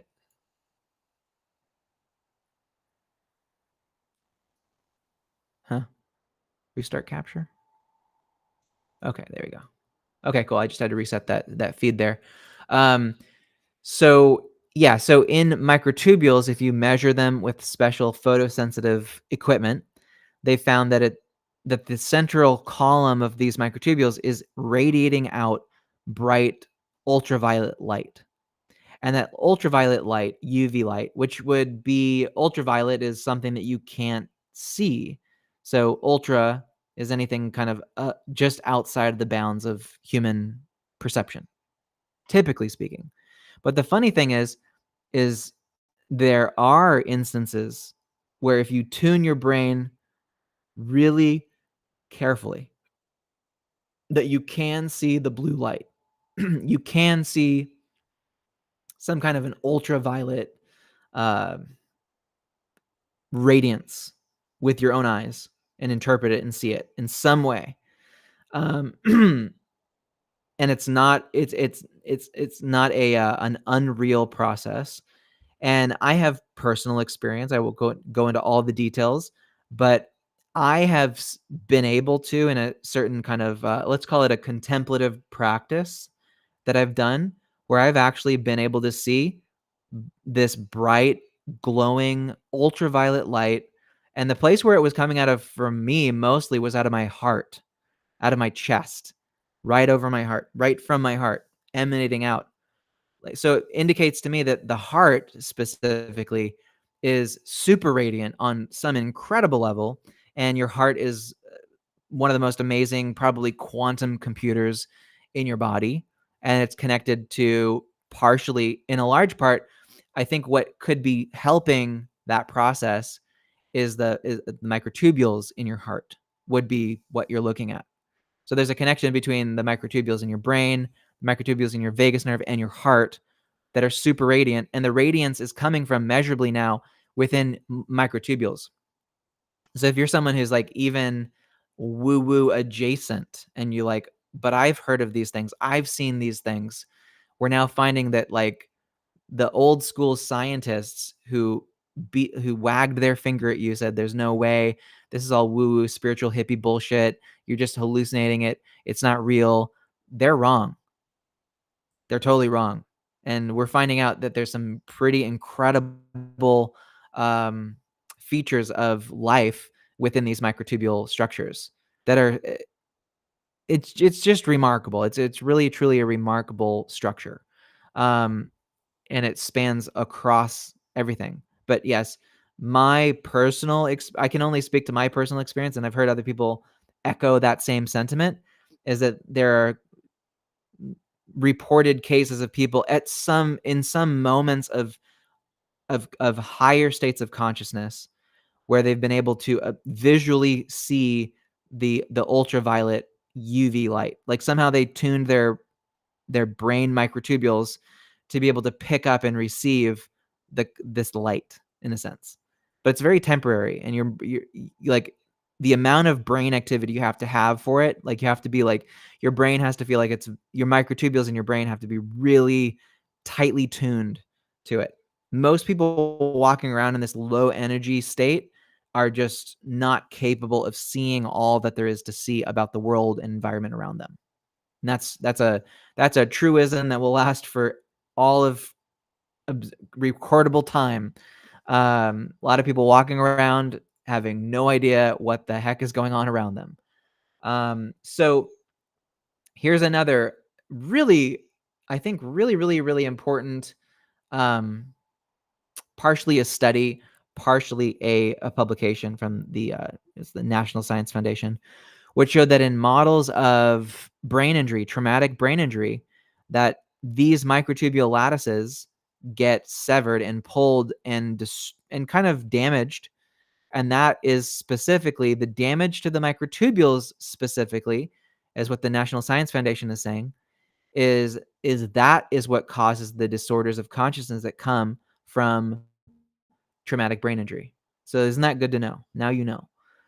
And so what we look at here and what we're going to talk about a little bit later is how do you use ultrasound to spurt not only the growth but the dynamic bolstering and growth and improvement of these microtubules. Because if destroying microtubules has a negative effect, a very noticeable negative effect on your consciousness, then what would happen if you expanded or increased or lengthened or repaired your microtubules? There is a direction that goes, and that does look like human maximalism. Like consciousness expansion is going to happen through these microtubules. Okay? So there have been some incredible studies on microtubules, on these features of things that I'm talking about. And for the most part, this is pretty much settled science. So if you're listening to this and going, "Oh man, this is so speculative. There's no way. I'm not going to believe any of this stuff until I hear it from like, Stanford or the New York Times or something like that." The fact is that they uh, they I wouldn't hold your breath. I mean, I think they're pretty much focused on like as presenting to the public as much non-scientific mumbo jumbo as they possibly can, because part of the reason this might be the first time you're hearing this, and this, I might be, you're welcome, or I'm grateful that I have the opportunity to share this information, and if it's giving you insights, then I'm really happy for you because these were the insights that I had many, many, many, many years ago, and I'm very grateful for that. So, I mean, we're talking like how many years ago? 19 years ago or something like this, or more. I was 16 years old when I first learned about this. So yeah, 19 years. Um, so yeah, so this is a very cool area. Back then, when I first learned it, there wasn't as much research. But today, the amount of research that's been covered on this is substantial. And there's every indication that everything that I've said is entirely factually, scientifically sound, which does open up the door to some pretty wild effects, given that if your consciousness exists on these microtubules, then these microtubules have access to quantum mechanics. And in quantum mechanics, there's no such thing as time. There's no such thing as locality. Is that if you could mentally influence the quantum mechanical superstructure on the other side through the veil, basically, is that you could influence on the other end, the classical physical world. So there is an opening here to look at how does human consciousness influence its own body, of course, but also how can it influence this other structure? And you can't do it through machines. The only portal that we have that exists is our own minds. Like each one of you listening is a potential portal into this quantum mechanical world, to see it, to feel it, to experience it, to understand it, to read information out of it, to pull information from this quantum mechanical space, but also to write information into that space. And I think there's certain criteria for reading and writing. The criteria would naturally be higher energy is better. So the more physical, mental energy that you can build in your body, the better chances you will have at latching onto a structure in this quantum superposition and writing information to it. You can write information into this quantum mechanical superstructure. And then you can, in theory, and some people have noticed that you can sort of like influence reality around you.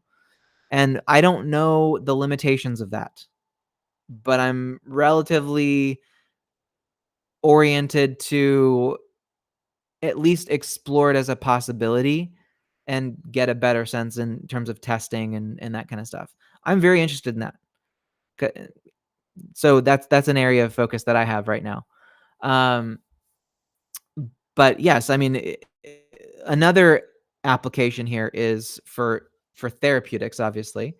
So if we look at this study here, which modeled the piezoelectric dynamics of vibrating microtubules, which you would vibrate a microtubule with ultrasound. Ultrasound is one of the best physical movement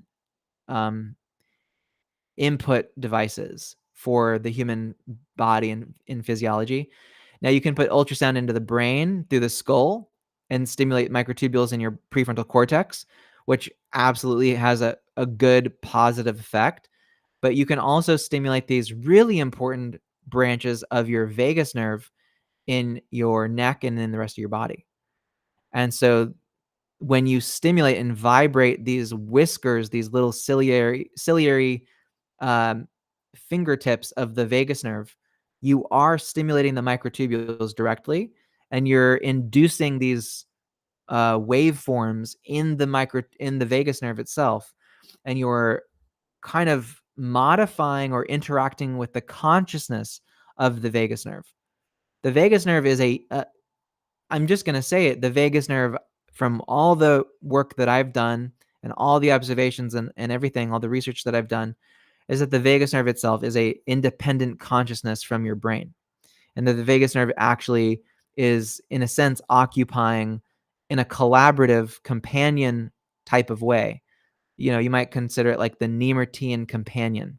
It's this friend that's in your body that if you treat it well, it will work really good for you. It's a good thing to have.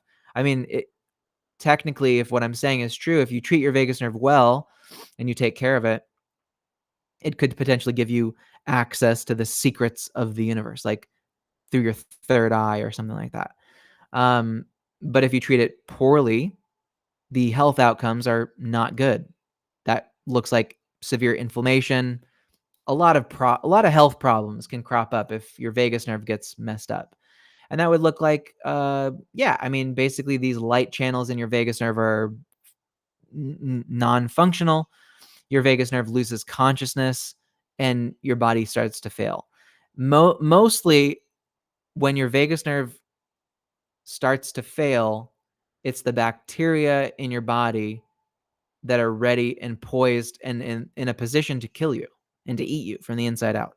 It's your vagus nerve that regulates your inflammation levels and controls and regulates that to be able to kill the bacteria, but leave some alone. And that's an intelligent, conscious process, completely handled by your vagus nerve.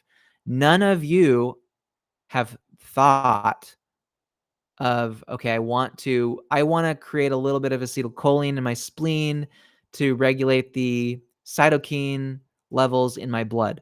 None of you have ever thought that in a conscious sense before, and you're not doing that consciously. You aren't doing that consciously, but your vagus nerve is doing that consciously. And that is, for the most part, it's kind of its full-time job. That's like it's rent. Like the vagus nerve's got to pay its rent to keep you alive, your whole body alive, keep your brain healthy, and these kinds of things. And if you don't put garbage into your body and your vagus nerve isn't being used as a garbage collection device, the vagus nerve on the other end of health could potentially give you access to extreme states of quantum consciousness, access to what's called the quantum veil, superstructure of information, make you more in tune with like God or the universe or divineness or whatever. But you usually find that when people are really sick and their vagus nerve is very occupied with trying to play a game of just pure survival, is that people's access to God, to their conception of God, or that beautiful spiritual blessed feeling or that gratitude feeling is diminished. So it's probably likely that gratitude is an operating code from your vagus nerve, given that when you are in a state of gratitude, you see people are more likely to see that blue light coming from their heart, which is, again, your vagus nerve is all around your heart. So that's also really important. So there's some interesting features here, some very, very interesting features to notice. And I have certainly noticed a lot of things. I'm really grateful for that. So here is an interesting article that I found. It's called Searching for the Brain's Quantum Network. And this basically showed that, okay, we know that we know that there's super radiance, ultraviolet, holographic. It'd be called like quantum photonics. So shout out to the quantum photonics people. Um, Using light and like really looking at the waveforms of light and the patterns of light in a very fast way, like really, really microscopic levels of light carry information, and that the interference patterns of light can create a third piece of information. So you have like one source of light on the right, one source of light on the left. They interfere with each other, they interact, and then you have a light pattern, like a ripple wave pattern or something like that. Now, these researchers tried to search for it, and they found that when you see bundles of axons that are highly myelinated, that the myelin sheath around an axon can act as an insulator of light, and that it can actually act as uh, a a sheath or a container that protects this holographic quantum optical computation. So I find that to be interesting. So this is kind of what that looks like here, So we know that that's kind of a feature. Now, where do we see that? Okay, so we see that if you shine light through these long neurons, these axon components that are sheathed in myelin, that there's of course tons of microtubules in there, absolutely, but there's also light, and we know that microtubules internally carry light, and that myelin sheath may actually be a light protecting thing. And these are called glial cells or oligodendrocytes. They create these myelin sheath Schwann cells that protect the axons, and they create this kind of uh, boundary or sheath around the axon. And so things like multiple sclerosis is a deterioration of the myelin sheath, and that's not a good condition. You start to lose function of parts of your body because the myelin sheath starts to degenerate. And so if you think of this as a quantum optical light system, then you can kind of start to look at, okay, well, what are some better treatments? I mean, there's dual implications here, right? I could go down the path of looking at, okay, well, how do we use this information to treat multiple sclerosis? And I think that's an important thing to do. I also think it's imperative for humanity that we are able to invent the tools and technologies of the future, that we're able to get to Mars, that we're able to be multiplanetary, that humans are able to thrive and grow and survive. And the only way we're going to do that is if the smartest amongst us, the most capable, also have access to the insights and the tools of what we're talking about today. And if there's a possibility that consciousness and creativity and the forces of creation are coming from this, then this has to be made multi-purpose. This has to be in the domain of, this needs to be accessible. If the smartest people on the planet get to hear this information and take practical, actionable steps to improve their mind and improve their capability, that helps all of us on this planet survive. We all benefit from that because everybody on this planet knows we are in an existential crisis. The possibilities of all humans eradicating each other are significant. And this is not information that's only supposed to be used by people who are sick. Okay? Can't only be information for people who are like, "Oh, I'm dying." I hate that that's happening. I've had ulcerative colitis myself. It's horrific and I hate it. But as soon as I got better, the first thing I was started focusing on back again was engineering, machine learning, artificial intelligence, building. That was my natural instinct already before I got ulcerative colitis, which basically took me out of the game for like 2 years. It's horrific. I was barely surviving.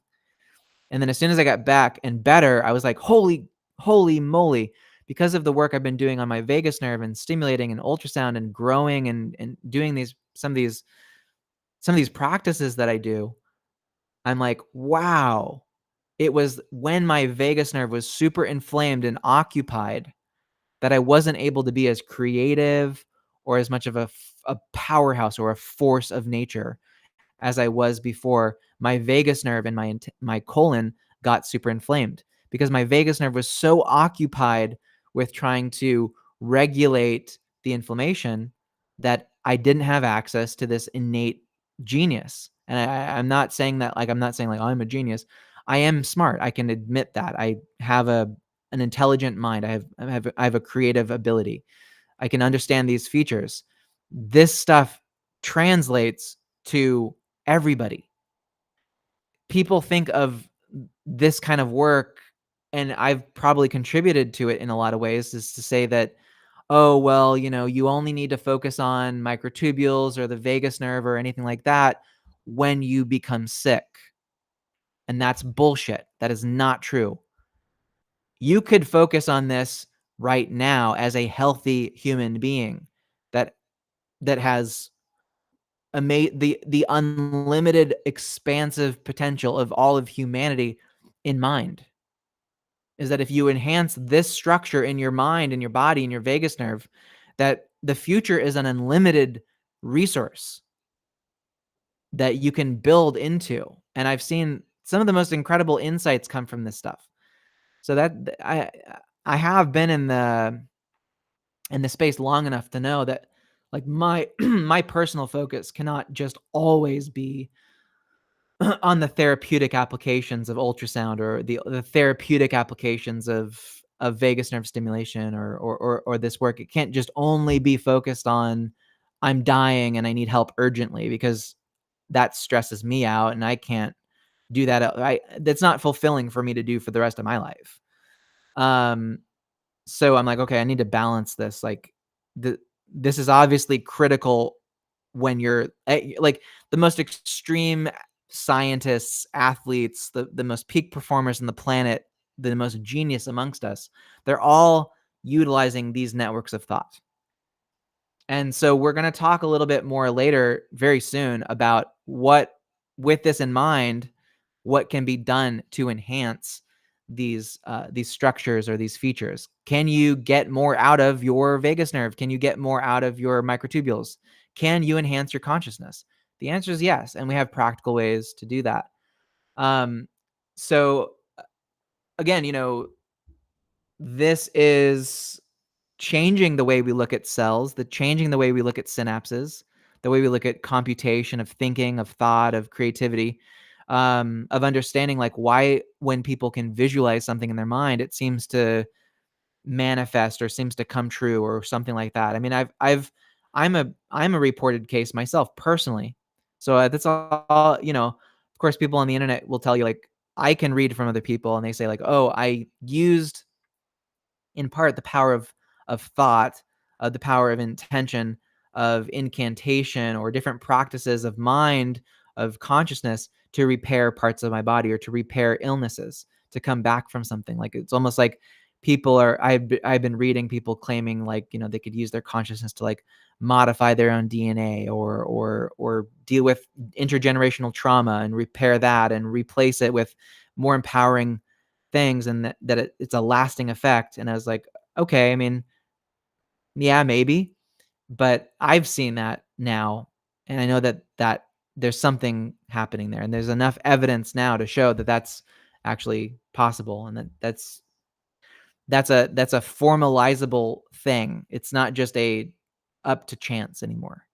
So we definitely want to figure out like what is the most optimal way to perform that, and remove as much and de-abstract it as much as possible.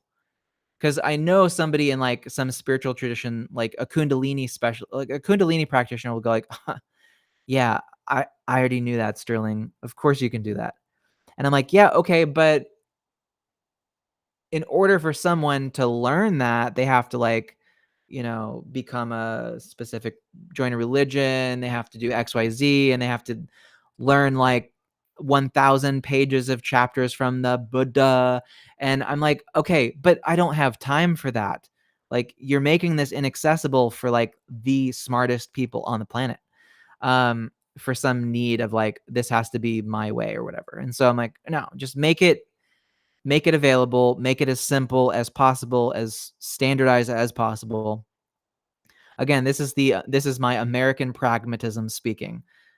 Again, this is the conversion from like Eastern, but the thing is, I'm not taking any of this stuff from Eastern tradition. This is very, from my perspective, discovered in laboratory research.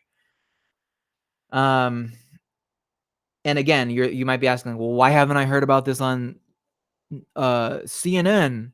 Why isn't it on CNN breaking news? We discovered that light and consciousness and microtubules and vagus nerve and this kind of stuff. Why am I not seeing that on CNN every day?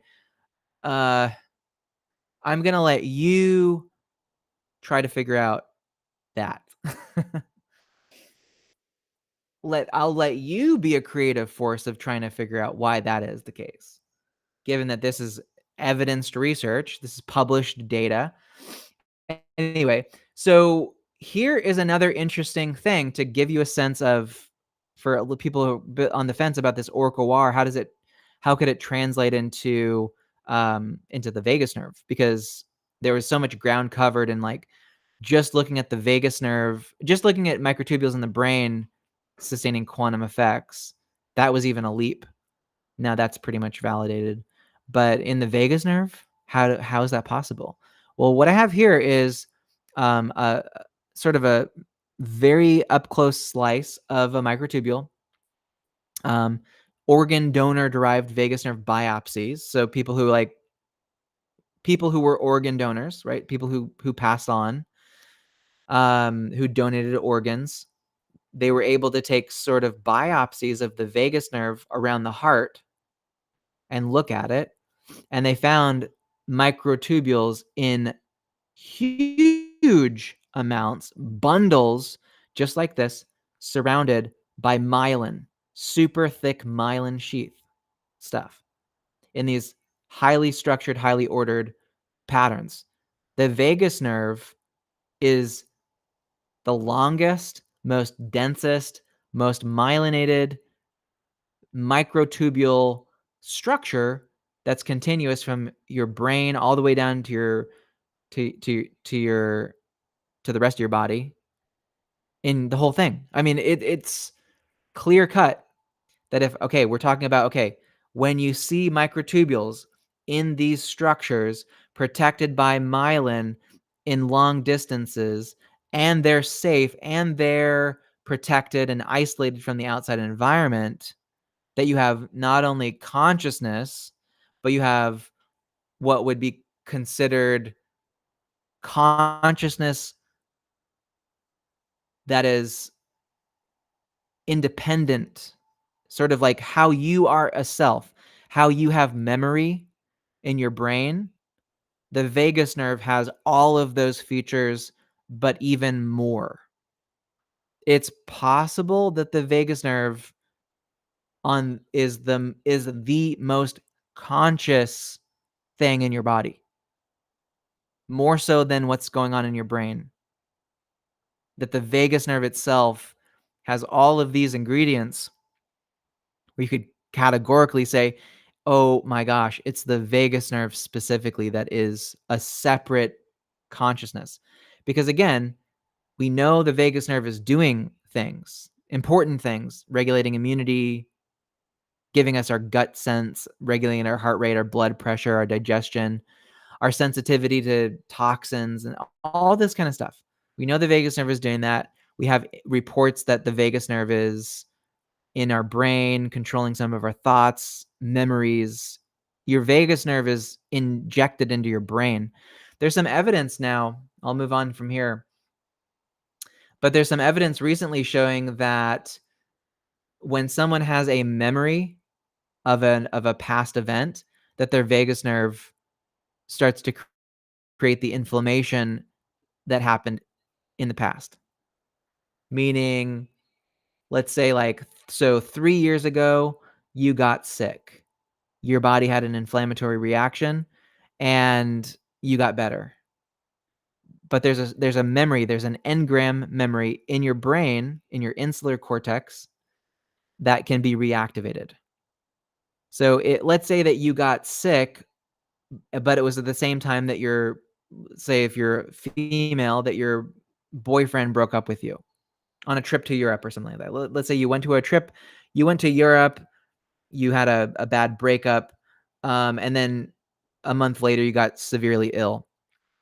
Now, your brain created a memory of that. Now, every time that you remember the breakup, your vagus nerve is reading your thoughts projected into your brain and creating a cascade of inflammation just like before.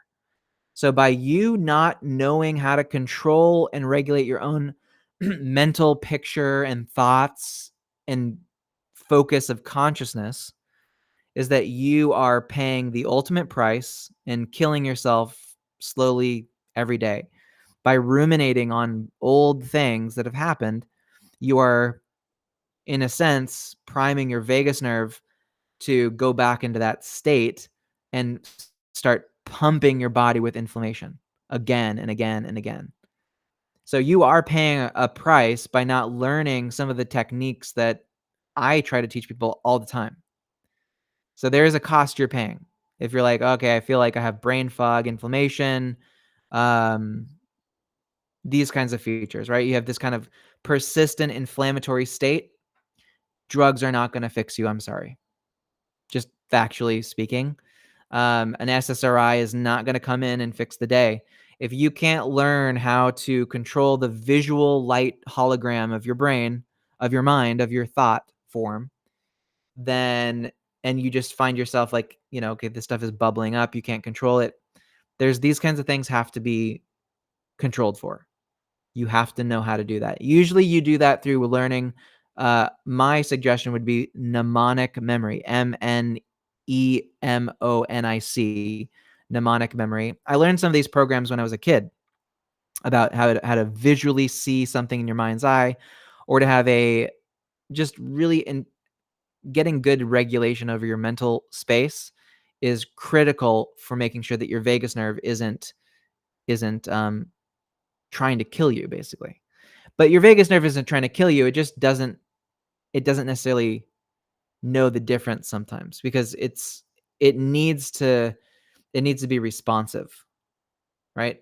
Now, the vagus nerve is not a lesser conscious, it's just a highly conscious thing. It's really wild. It's a very wild thing.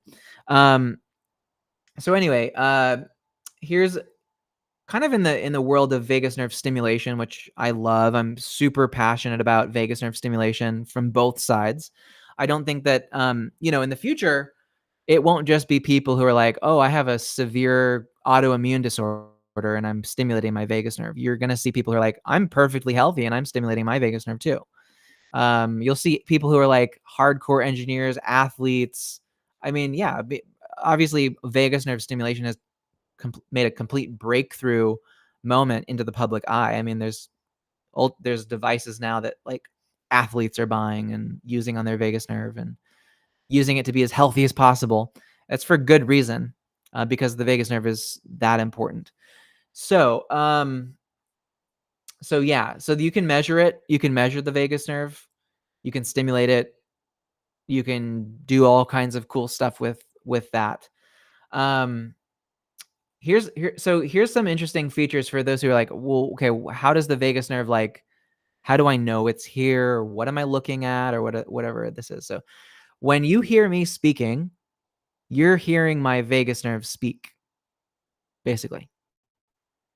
So a human in their most optimal way is a combinatory force of their brain and their vagus nerve working together.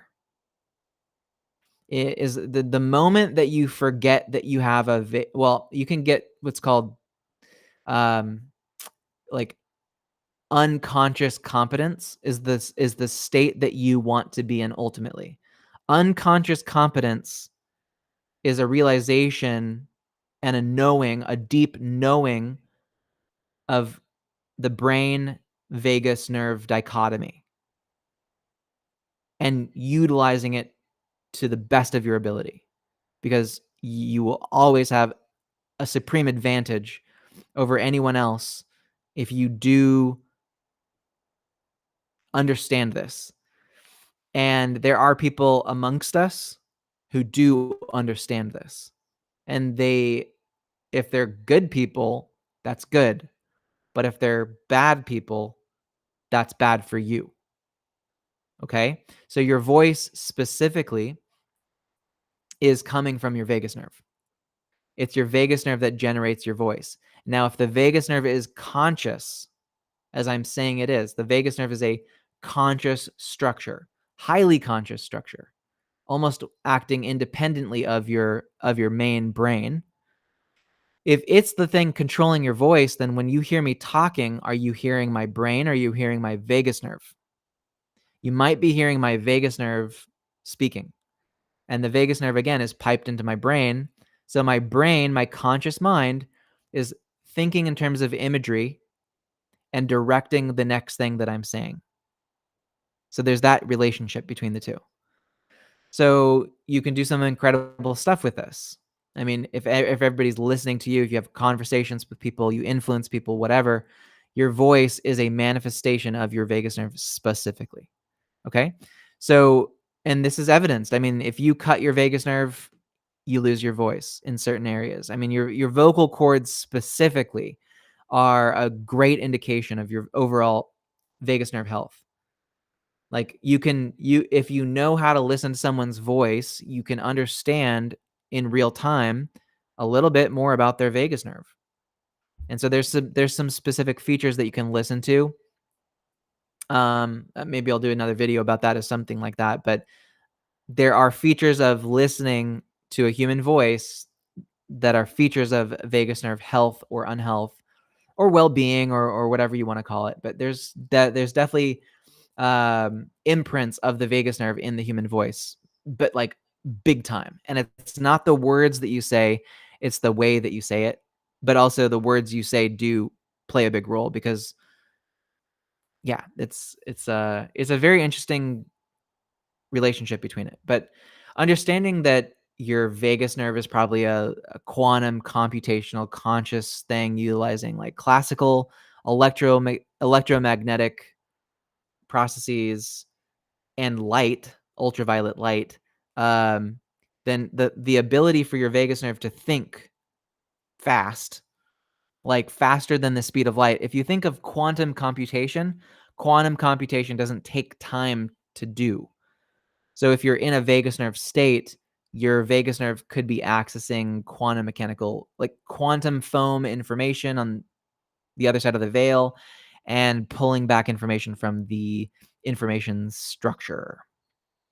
And that's what, if you're in your most flow-like state, that's what it would feel like and sound like. So very interesting.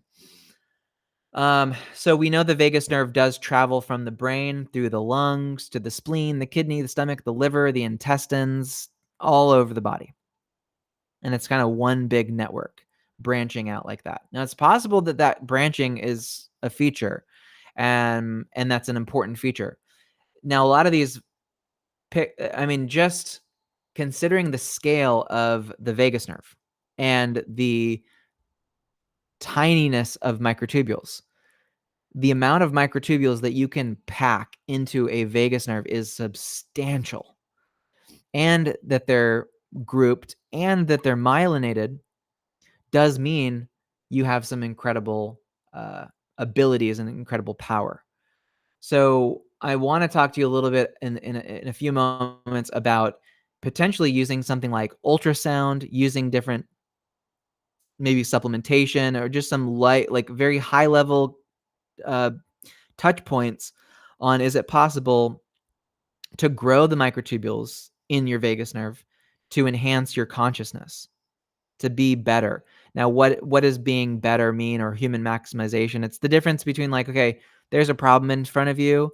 Would you rather have a human do it, or like your dog, like, a pet, like a pet cat?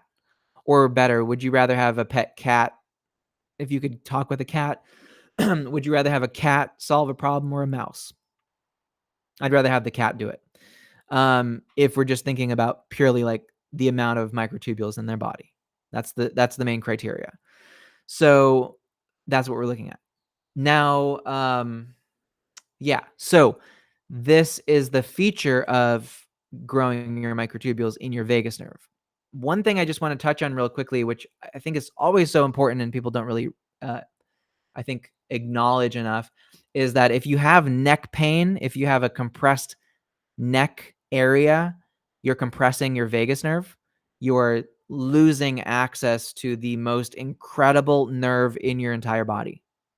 Definitely the most incredible mental abilities, processing abilities, problem-solving abilities, intention and intuition and driving of activity really is going to come from your vagus nerve.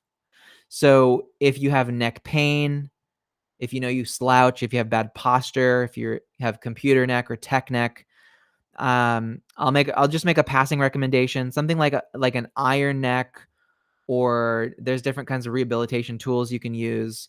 There's Atlas orthogonal practitioners you can go see. I wouldn't recommend chiropractic and cracking your neck. That's not going to fix the problem. You need to be very careful around this vagus nerve. So just yanking your neck around could be a horrible thing. It's not attached super well, so it's possible that you can yank it out. And it's like, is that rare if you're working with a really good practitioner? Of course, but there are factual evidence on paper in registries cases where this has happened, where the vagus nerve has been yanked out of the brainstem a little bit. So I don't recommend. You can go chiropractic for the rest of your body, but avoid any kind of fast, rapid neck movements. It could make you really regret that chiropractic visit. There are things you can do to like add curvature to your neck. I have a personal experience with this from a whiplash injury and posture and stuff like that. And I started doing something called the iron neck, which is like a thing you use to strengthen your neck muscles, and I really like it. So again, going back to this just briefly, the anatomy of the vagus nerve and the vocal cords, you can see generally here is that this big vagus nerve is the top and the bottom of your vocal cords. So factually, your vagus nerve is the last mile of speech. So speech could have been an emanation of your vagus nerve more than your brain. And I think that there's actual evidence to convincingly present that case. And that's under the domain of the Niemertian vagus nerve origin theory, which shows that this is the theory that I've discovered and developed, is that the Niemertian worm proboscis is the precursor to the vagus nerve, going back 370 million years ago. And there's RNA evidence showing that that's the case.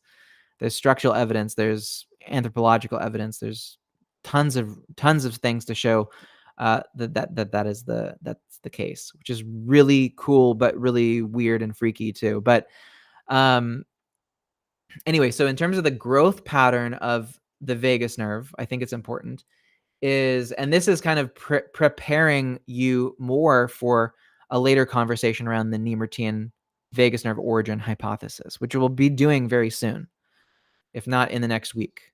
So if you liked this video and you want to kind of like learn some of the next jump off points from this is like very introductory stuff. I mean, you're probably like, this is incredible, weird, out there, but this is intro. This is like the work I do like from the ground level, and then it goes up from there. So it's cool, but we know now where the vagus nerve starts, and it starts in the brain. It starts in your brain, and then it branches out from there. It branches down into the rest of the body. And you only find the vagus nerve in certain types of animals and not all animals.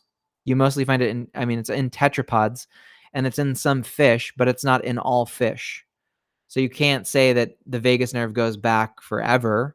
You don't find the vagus nerve as a unique feature in all aquatic life. But you do find the vagus nerve in some life in the ocean, and then you find it in all land-walking mammals.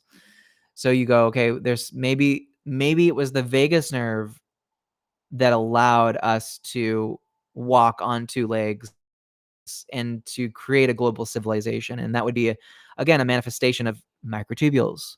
Microtubules are driving the entire process from the very beginning up to right now, and will continue to do so into the future for a very long time. That's unlikely to change. Regardless of all this AI stuff that you're seeing, microtubules are still the champion of the whole thing. You and I, as conscious entities, we have some powers that AI do not have. So axon regeneration, this is really cool. So again, from a perspective of, so on both sides of the coin, one being I'm a healthy person who wants to be more intensely awesome, and someone who's like, I'm not doing well with my health, and I would like to get to the place where I can even start to think about being exceptionally awesome. Is that the vagus nerve, if cut, if damaged, repairs itself automatically. That's an incredible feature of the vagus nerve, which again, if your finger gets cut off as an adult, it's not growing back. But if your vagus nerve gets cut, it can grow back. It's demonstrated and shown all the time. Some of the best ways to do it, ultrasound. Ultrasound is known to regenerate these axons very, very well. It's like ultrasound wakes up some core memory in these microtubules to say, okay, let's get acquainted or familiarized with the environment and figure out what we need to do right now. So like if you feel like you've been stagnant or whatever, you're not doing enough, or there's more for you in this life, then definitely considering ultrasound in some very serious way in your near future probably would be a good recommendation. But yeah, so vagus nerve is unique in that you can cut it with a laser and it will grow back. Here's a video of it being cut they just shined a laser and literally ablated the vagus nerve in a zebrafish. And then this baby grew back. It just grew back. I think I have, here's the axon reformation. You can see it just starts branching out and growing again.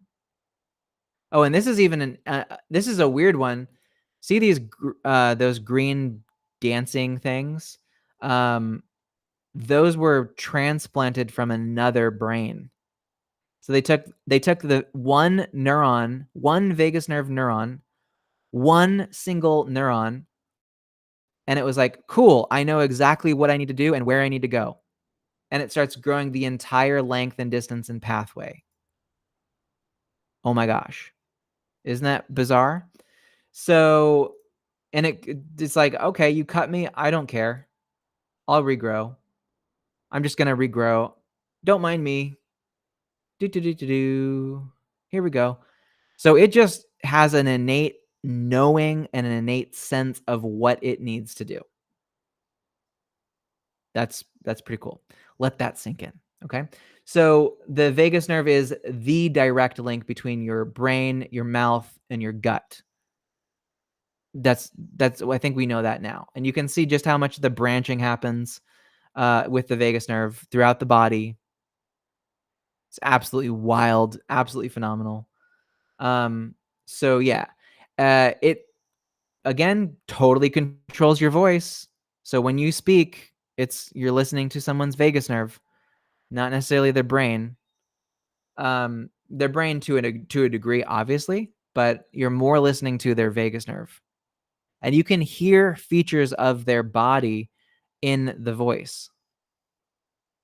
And I'll definitely be doing another video on that and looking at those features. We have a specific software where I've been working on, a couple of team members have been working on, where you take a voice sample from someone and you can actually see signatures of their vagus nerve right in what's called a spectrogram.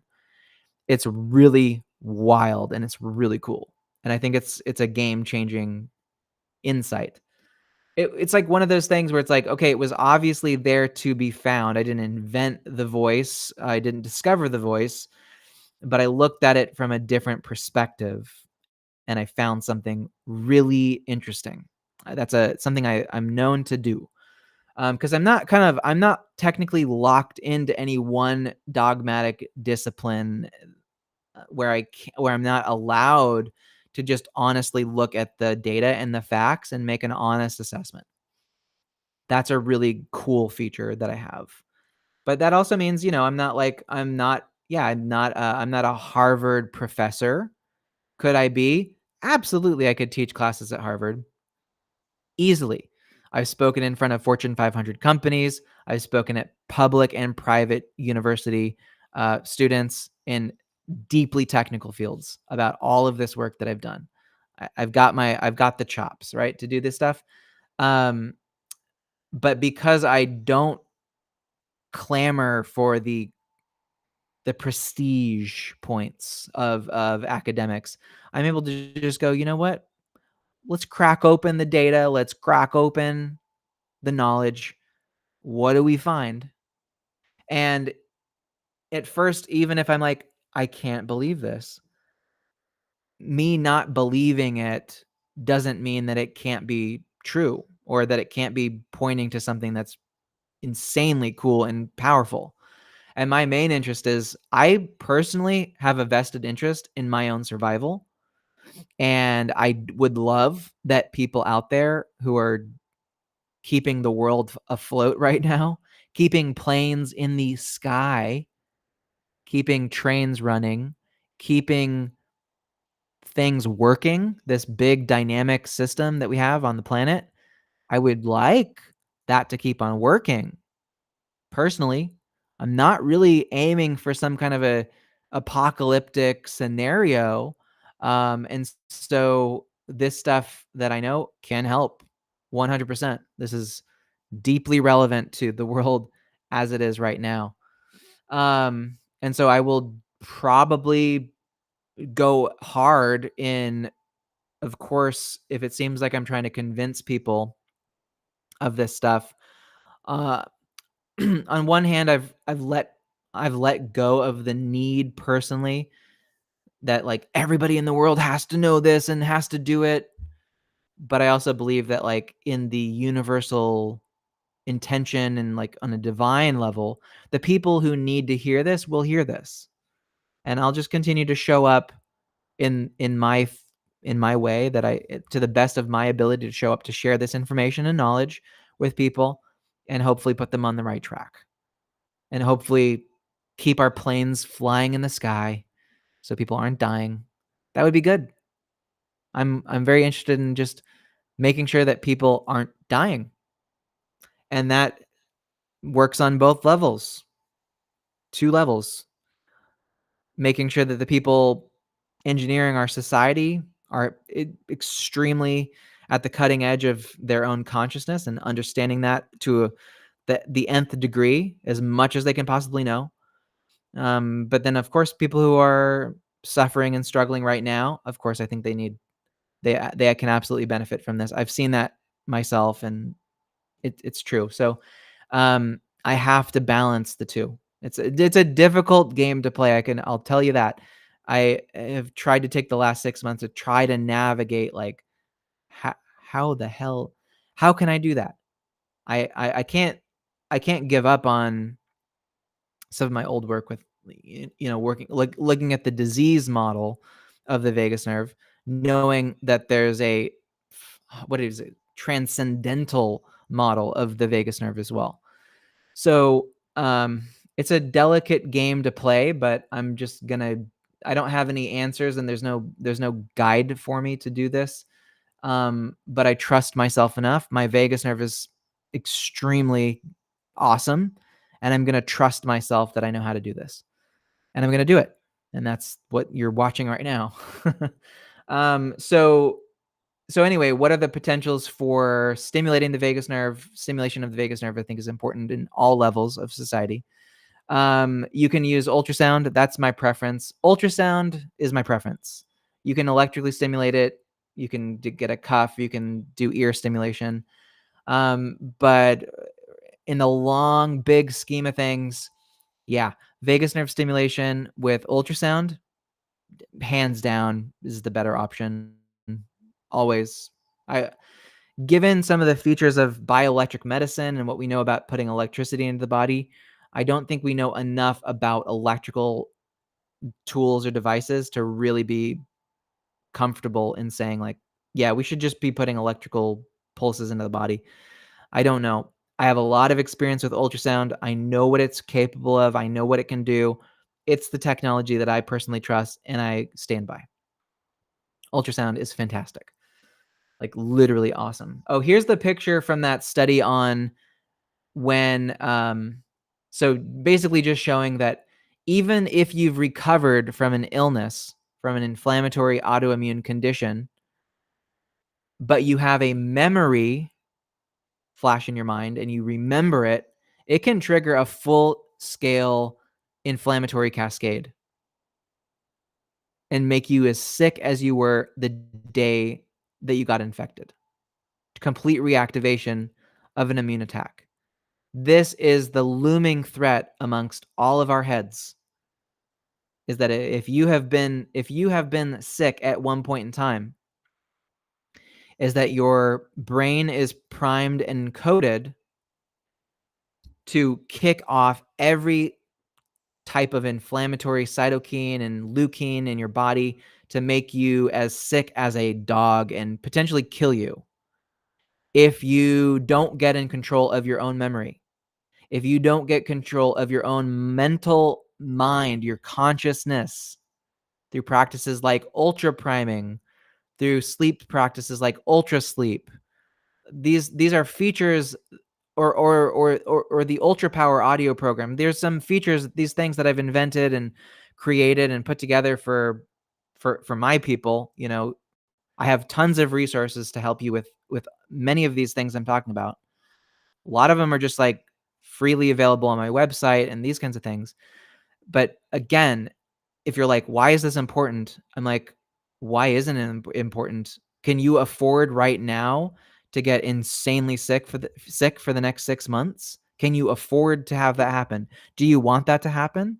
I mean, you might miss the opportunities that are flashing by our eyes right now. The acceleration of the world is happening at breakneck paces with AI. You can't afford to be sick. I got ulcerative colitis in 2021. It sucked, but the world wasn't even moving as fast as it is right now. And I'm like, oh my God, thank God I got better just in time for all this stuff to be happening. So, and how did that's a whole nother story of how I got better spontaneously, but it has a lot to do with what I'm talking about. And I still can barely believe like how it even happened, but there's amazing stuff happening with the vagus nerve. And so yeah, so you got to get in control of your mental faculties, memory training, visual mnemonics, these kinds of concepts.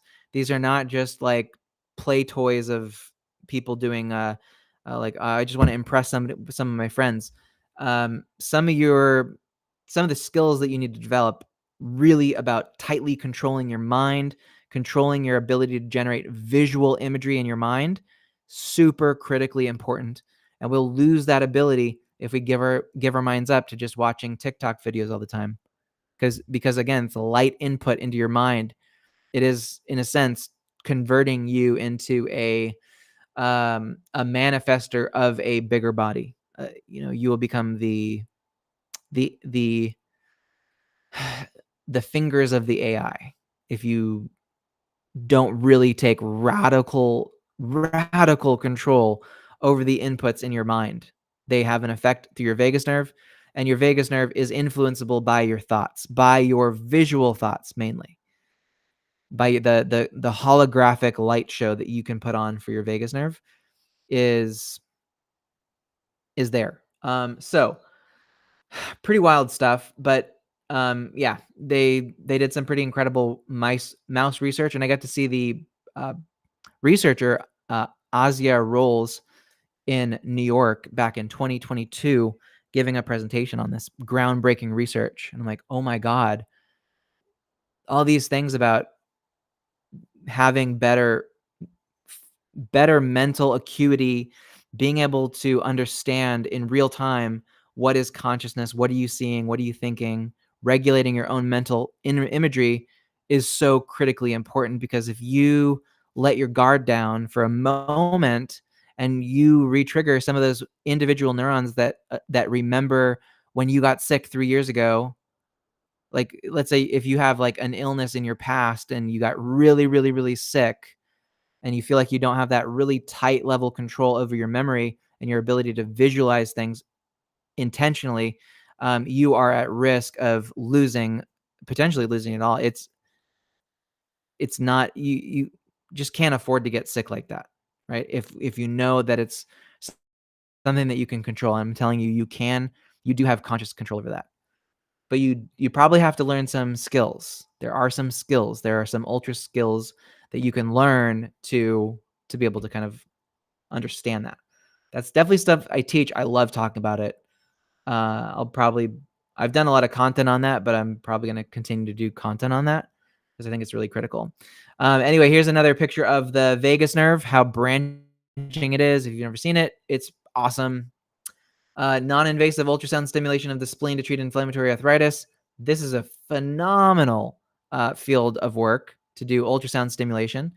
And yeah, I mean, you can stimulate your vagus nerve with ultrasound. Now, again, this is from the I'm unhealthy camp, but if you're in the healthy camp, you can stimulate your vagus nerve and it can grow. I mean, you can literally repair and more your vagus nerve, because your vagus nerve ultimately knows it's conscious. It has microtubules. Microtubules want to grow and get longer and stronger and do more complex computation. Your vagus nerve just wants to connect and solve bigger problems. That's it. So enable it, give it. It's all good. It feels good. It's good for the world. Do it. Do it to the best of your ability. If you want, certainly I'll absolutely be happy to step up to the plate for some of you. I'm very careful about who I screen for, but absolutely, there's this in the hands of a few of the right people could make all the difference. So how COVID-19 hijacks the cytoskeleton, therapeutic implications. It's been found that the spike proteins specifically, which are conscious in a sense, are injecting themselves into microtubule organizing centers. These cytoskeleton structures. So if you're experiencing like long COVID, look, again, I'm not saying that because I want you to ask me questions about long COVID. There are other ways to deal with long COVID. Just using this as an example of how if you F around with microtubules, you will find out. And spike proteins specifically do target microtubule organizing centers. Most viruses do this, but spike proteins are notoriously for being very sticky into these centrosomes. Like here, you can see that the spike proteins jams itself into a hidden compartment in the microtubule organizing center and then consciously controls your cytoskeleton to distribute itself throughout the body. So if you're experiencing lingering effects of long COVID, then it's very likely that the spike proteins are not just floating around your body causing inflammation. That's a bullshit model. they're controlling your consciousness. And the only way to kick them off is probably through some element of a combination of something you do in your consciousness, like closing your eyes, visualizing, kicking off spike proteins out of your body once and for all and saying, get out of here. I no longer want you, need you. You're out of my life. You're gone. You're done. And then like energetically closing yourself off to the spike protein. That's one potential hypothetical model. It could be more like, maybe you need to go down to the jungle and take ayahuasca and battle with your inner demons. You're really just having a deep quantum, like you're having a high frequency conversation with spike proteins at the end of it, if that's what works for you. But yeah, like psychedelics, these kinds of therapies, they could help put your mind into a state where you're just hallucinating this kind of thing. But be honest with yourself, you're just using a psychedelic to be like, oh, I saw pretty colors and they were interacting. It's the same thing as saying like, okay, thanks spike proteins, please leave my body. Literally, these are the same things, 100% the same thing. People are just a little too, I don't know. I don't want to use any bad words, but they're just trying to fool themselves that taking psychedelics is doing something therapeutic. It's just abstracting one step out from you just setting an intention to kick out long COVID from your body. Probably something like that. But I think drugs could help. I think xenon could probably be very helpful. Xenon gas, the anesthetic, you could do xenon, start doing ultra priming and xenon combined to try and fight off long COVID. I'd say that would be what I would do personally. That would be what I would do.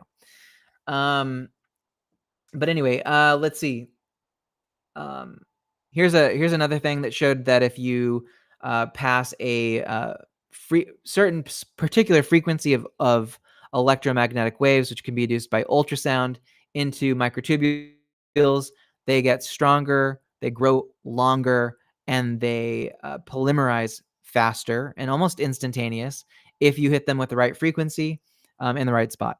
So using pulsed ultrasound at certain frequencies, which I'll show you which one, or a range of them, they can all do things to different degrees and have different effects. But you can definitely stimulate microtubule elongation and repair with pulsed ultrasound. And that's work done by Anirban, and that's proven, that's published. That's in Nature Neuro. So yeah, I mean this is what it looks like here in this thing where it says time MS. You have free flowing tubulin. You pulse them with an electromagnetic frequency, like with ultrasound, and then they just spontaneously go, "Hey, let's form into a tubulin." And when you have the tubulin together, you have more consciousness. More consciousness means you're gonna survive. You have more of a chance of survival. And the more that you allow your microtubules to fall apart, and the more you give into this cynicism of it's hopeless, why would any of your microtubules be like, yeah, this is worth showing up for? No, they wouldn't. I wouldn't. Like if you give like the only person that can show up for yourself is you. You have to make that decision for yourself. You got to put yourself into the position where you can influence these microtubules, show them something that's worthwhile. Again, something like xenon and ultra priming would probably do that. Most likely, the process that we do with ultra priming with xenon could just do something amazing for this whole like consciousness force that's in your mind and your body. So yeah, Orch-OR, it's a theory I talked about earlier, but here's some quick kind of rundowns. Why do we feel things in our vagus nerve? What is this intuition, this intuitive feeling? When we go, ooh, that feels good or that feels bad, what is actually happening? So it turns out that when you have a feeling, it is when your microtubules make a distinction. When there's an objective collapse of the waveform and there's a decision that's made between one thing or the other, then what happens is you get a spike of good feelings. That's it. And the feelings travel through the longest branch of microtubules. Given that your vagus nerve is the longest branch, the reason you're feeling feelings in your body is because you're consciously feeling those feelings in your vagus nerve. And the orientation of these amino acids is really important. Certain things feel good, certain things feel bad. If you look at these benzene rings, this one right here, you can see that when two polar objects are next to each other, they induce attractive coupling, meaning they oscillate back and forth. Your vagus nerve is just a massively long form of this in quantum superposition, and it's going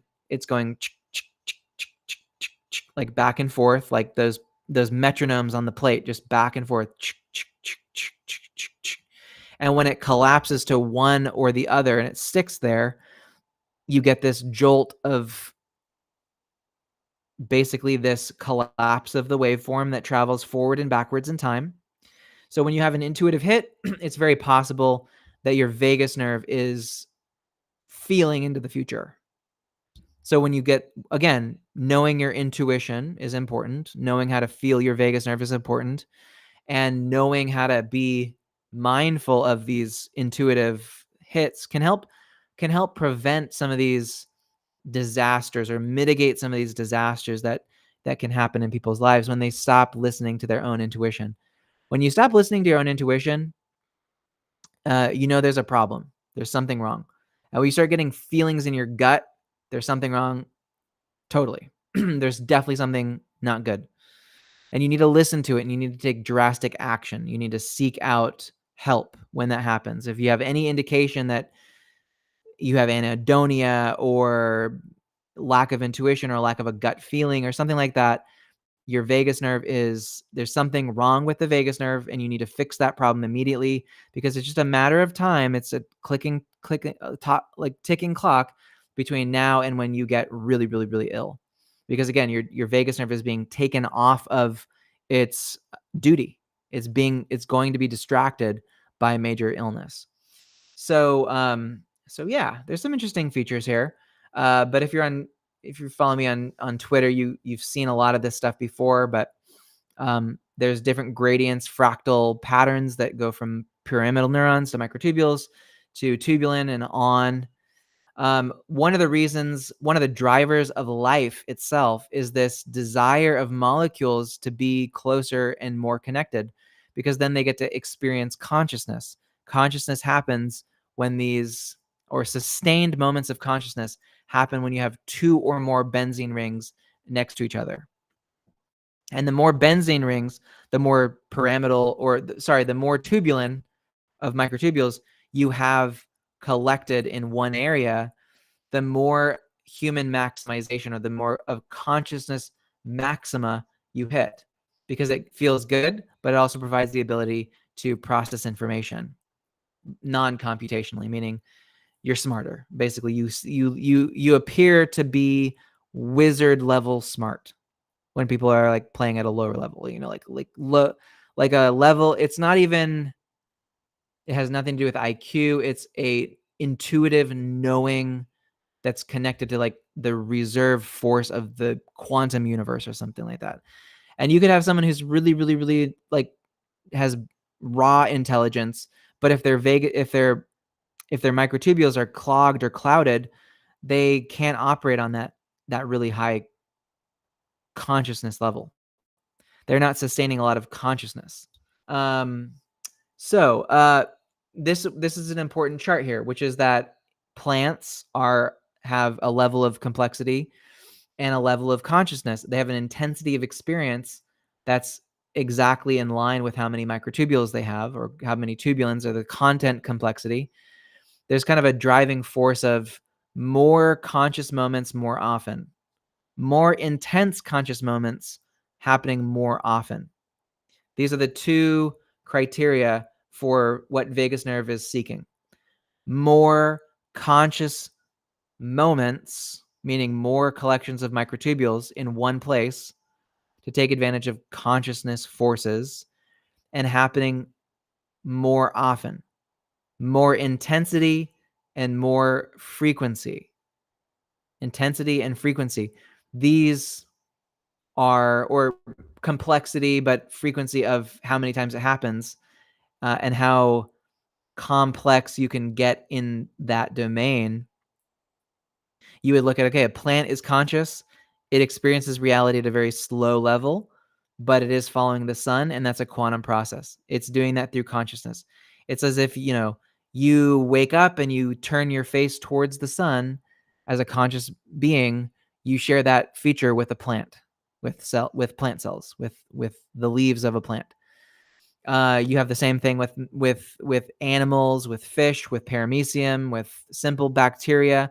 There's a flow of bacteria not as much as plant cells because they don't have as many microtubules, but there is such thing as proto-consciousness. It is the exact same building block that a single benzene ring feels when it bunches up against another benzene ring. This is the process of consciousness happening, even in a chemistry lab.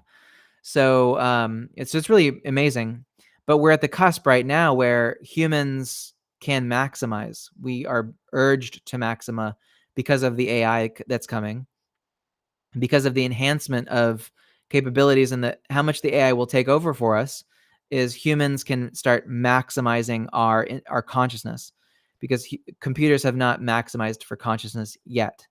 They've maximized for old school classical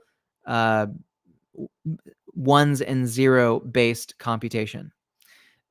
So maybe that will happen in the next few years, but if you're alive and conscious and it matters, pay attention, because I'm the only one who's going to tell you about this stuff right now. A lot of people have just kind of given up on you. I'm the crazy one going, shit, we can actually do something. Maybe there's an opportunity here. There's a window of opportunity here that is unique in history. So yeah, so we have conscious Orch-OR by criteria. Humans are here, as you can see, and there's a human maximum. Increasing tubulin amount is the way to increase human maximum through consciousness. The brain is where a lot of these bigger pyramidal structures are located that are contributing to consciousness. So you would naturally want to increase consciousness in the brain, but you probably would want to do that in the vagus nerve, actually. So yeah. So basically, the space for growth is in the vagus nerve, not in the brain. There's always going to be a limitation in the skull, but the branching nature of the vagus nerve, and given how it's deeply tied to your consciousness and your ability, and it's worthwhile to do, you should absolutely be microtubule maxing. Max your microtubules in your vagus nerve, in your brain, of course, as much as you can in your brain, but your brain has got limited space considerations because of your skull. The only ways you can go right now are getting a Neuralink implant, or I don't know, trepanning or something. I don't know what you would even do to expand your skull size, but there's things you could probably do. Probably not safe, but the area I would recommend is probably targeting this microtubule dense network here in the neck, which we know is the vagus nerve, which also branches out through the entire body. So it's very possible that you could start growing these dense microtubule powerhouse quantum optical computer devices in your body with ultrasound. So we know ultrasound. Ultrasound you could do on your belly, neck, different parts of your body. There's probably lots of things you could do. But yes, using ultrasound just generally, I'm a systems guy. I think if you just have ultrasound available to you, you're in a much better position than without it. So, but yeah, that kind of looks at something like increasing human maximum potential through ultrasound stimulation to grow these incredible structures in your microtubules to increase human maximum. Okay. maximize consciousness, accelerate consciousness, that kind of stuff. So anyway, thank you guys so much for watching. I want to try to see if anybody's open to, I want to open the door for questions through the X app. So we have the space going. So if you want to come up on stage, I'm more than happy to have you come and ask a few questions if you would like. And yeah, so please feel free to request that. If you want to learn more specifically about this and kind of get some access to, okay, maybe there's like a specific product I could use, or if there's I don't know, if there's something, if you want to know a little bit more about some of the topics that I've talked to, the Iron Neck, some information about ultrasound, whatever, vegushub.com/blog is just a good spot to go generally to see the full picture of what I'm talking about, so you can kind of get a sense of all the things that I have on offer for you. Some of the things about, memory enhancement or memory control, or whatever, just different kinds of things. There's lots of options for people to pursue to be microtubule maxing. There's tryptophan supplementation. There's L-threonine supplementation. There's quite a lot of options for people to utilize to get the most out of this this vagus nerve, out of consciousness. And so, yeah, if you're, I guess my call would be, if you're a person who wants more out of life and you want to do something great in the world, then feel free to reach out. I mean, I'm happy to kind of point you in the direction that I think would be best. I'm also a big believer in that. Like, I don't care about your story. Your story doesn't matter to me. You basically just have to tell me, like, what do you want? That's it. So just be like, hey, here's my vision, and I'll be like, feels like this. Do this. I'll give you a link, something like that. Just keep it simple. I don't need to know your whole life story. You telling me a 50-minute story of everything in your life about how you got here, probably my opinion wouldn't change. You understand that? I would still probably just say, well, stimulate your vagus nerve with ultrasound. That would most likely be the answer. On both levels, if you're healthy or unhealthy, it's stimulate your vagus nerve with ultrasound. So yeah, that's not necessarily a concern there. But I guess, yeah, I mean, of course, there's certain criteria for where you would do it and all that kind of stuff. But that gets into the domain of like more customization, and that takes time. And so then that becomes a different kind of conversation. But yeah, so super stoked, super happy to be able to talk about this for 3 hours now. And anyway, I'm just really grateful for everyone. I hope, one thing I will recommend for people watching it, at the very minimum, one thing you could probably take action on is if you go to our website, vegushub.com/planner. This is one kind of newer thing that I've been using that I find is freaking phenomenal. I need to paste this here, and it would be not blog, but it would be planner. vegushub.com/planner.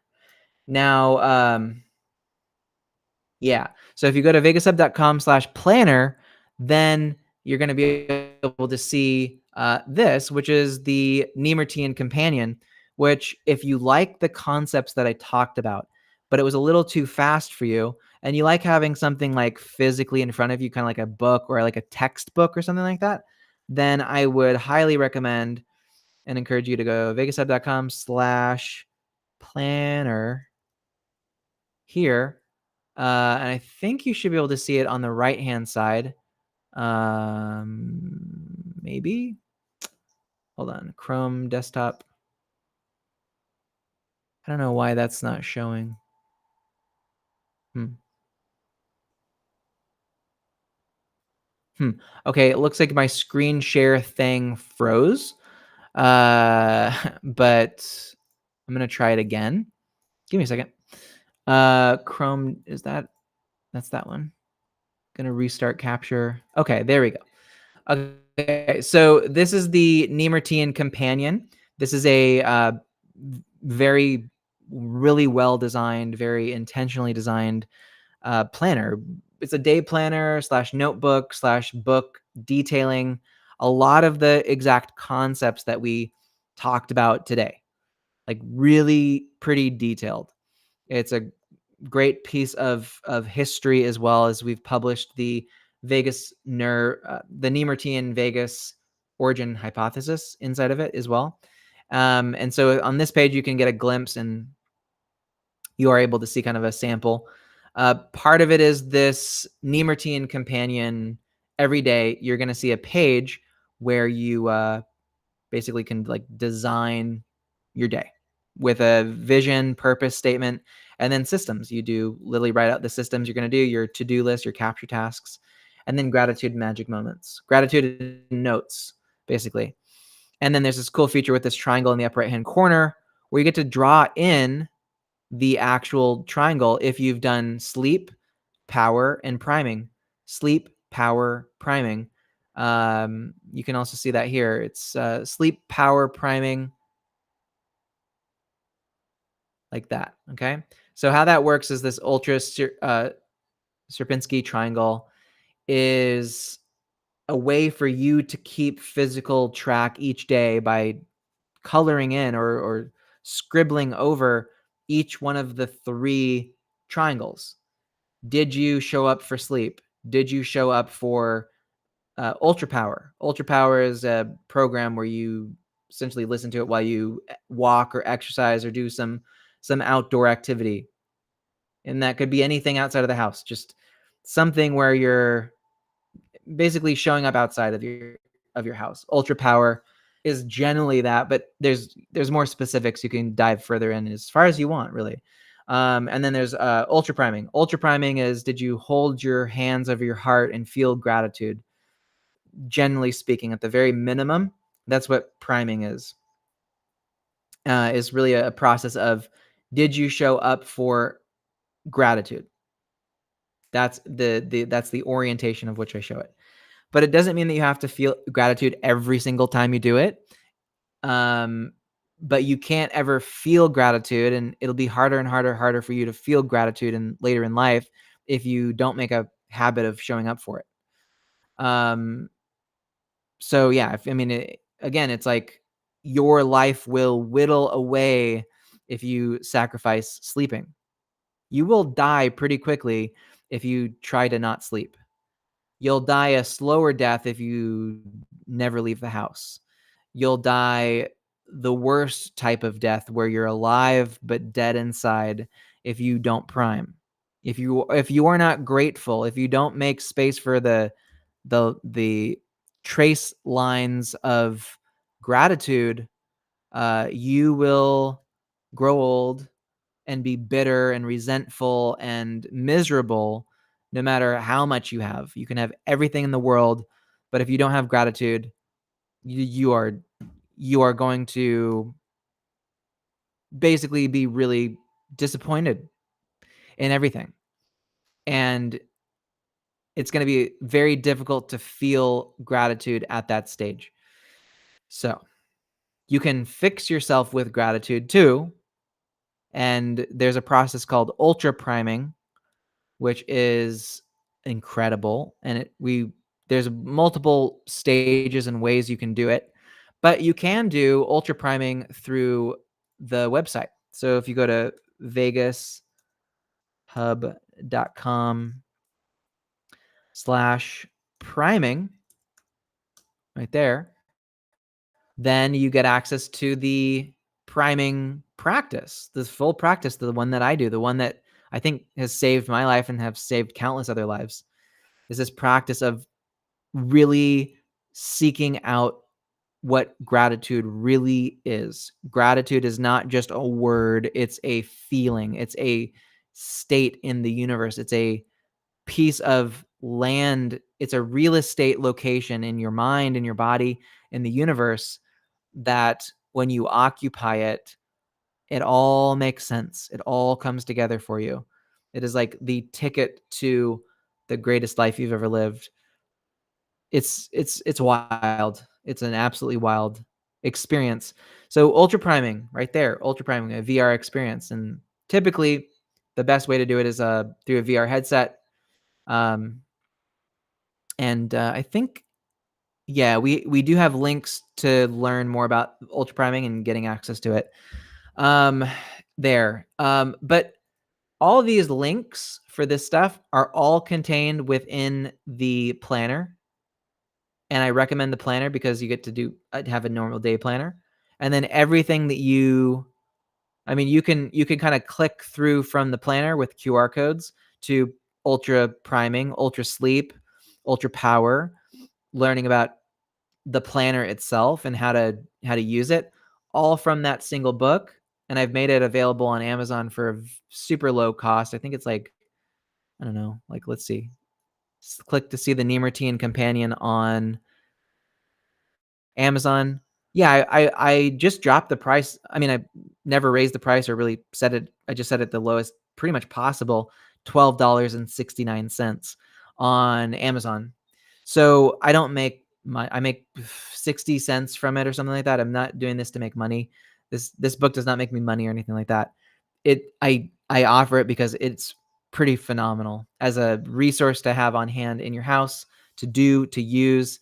And every single page of all 90 pages is going to have a specific component of what I talked about today. It's going to have some of the pictures of microtubules and a specific write-up of what does that mean? Why is it important?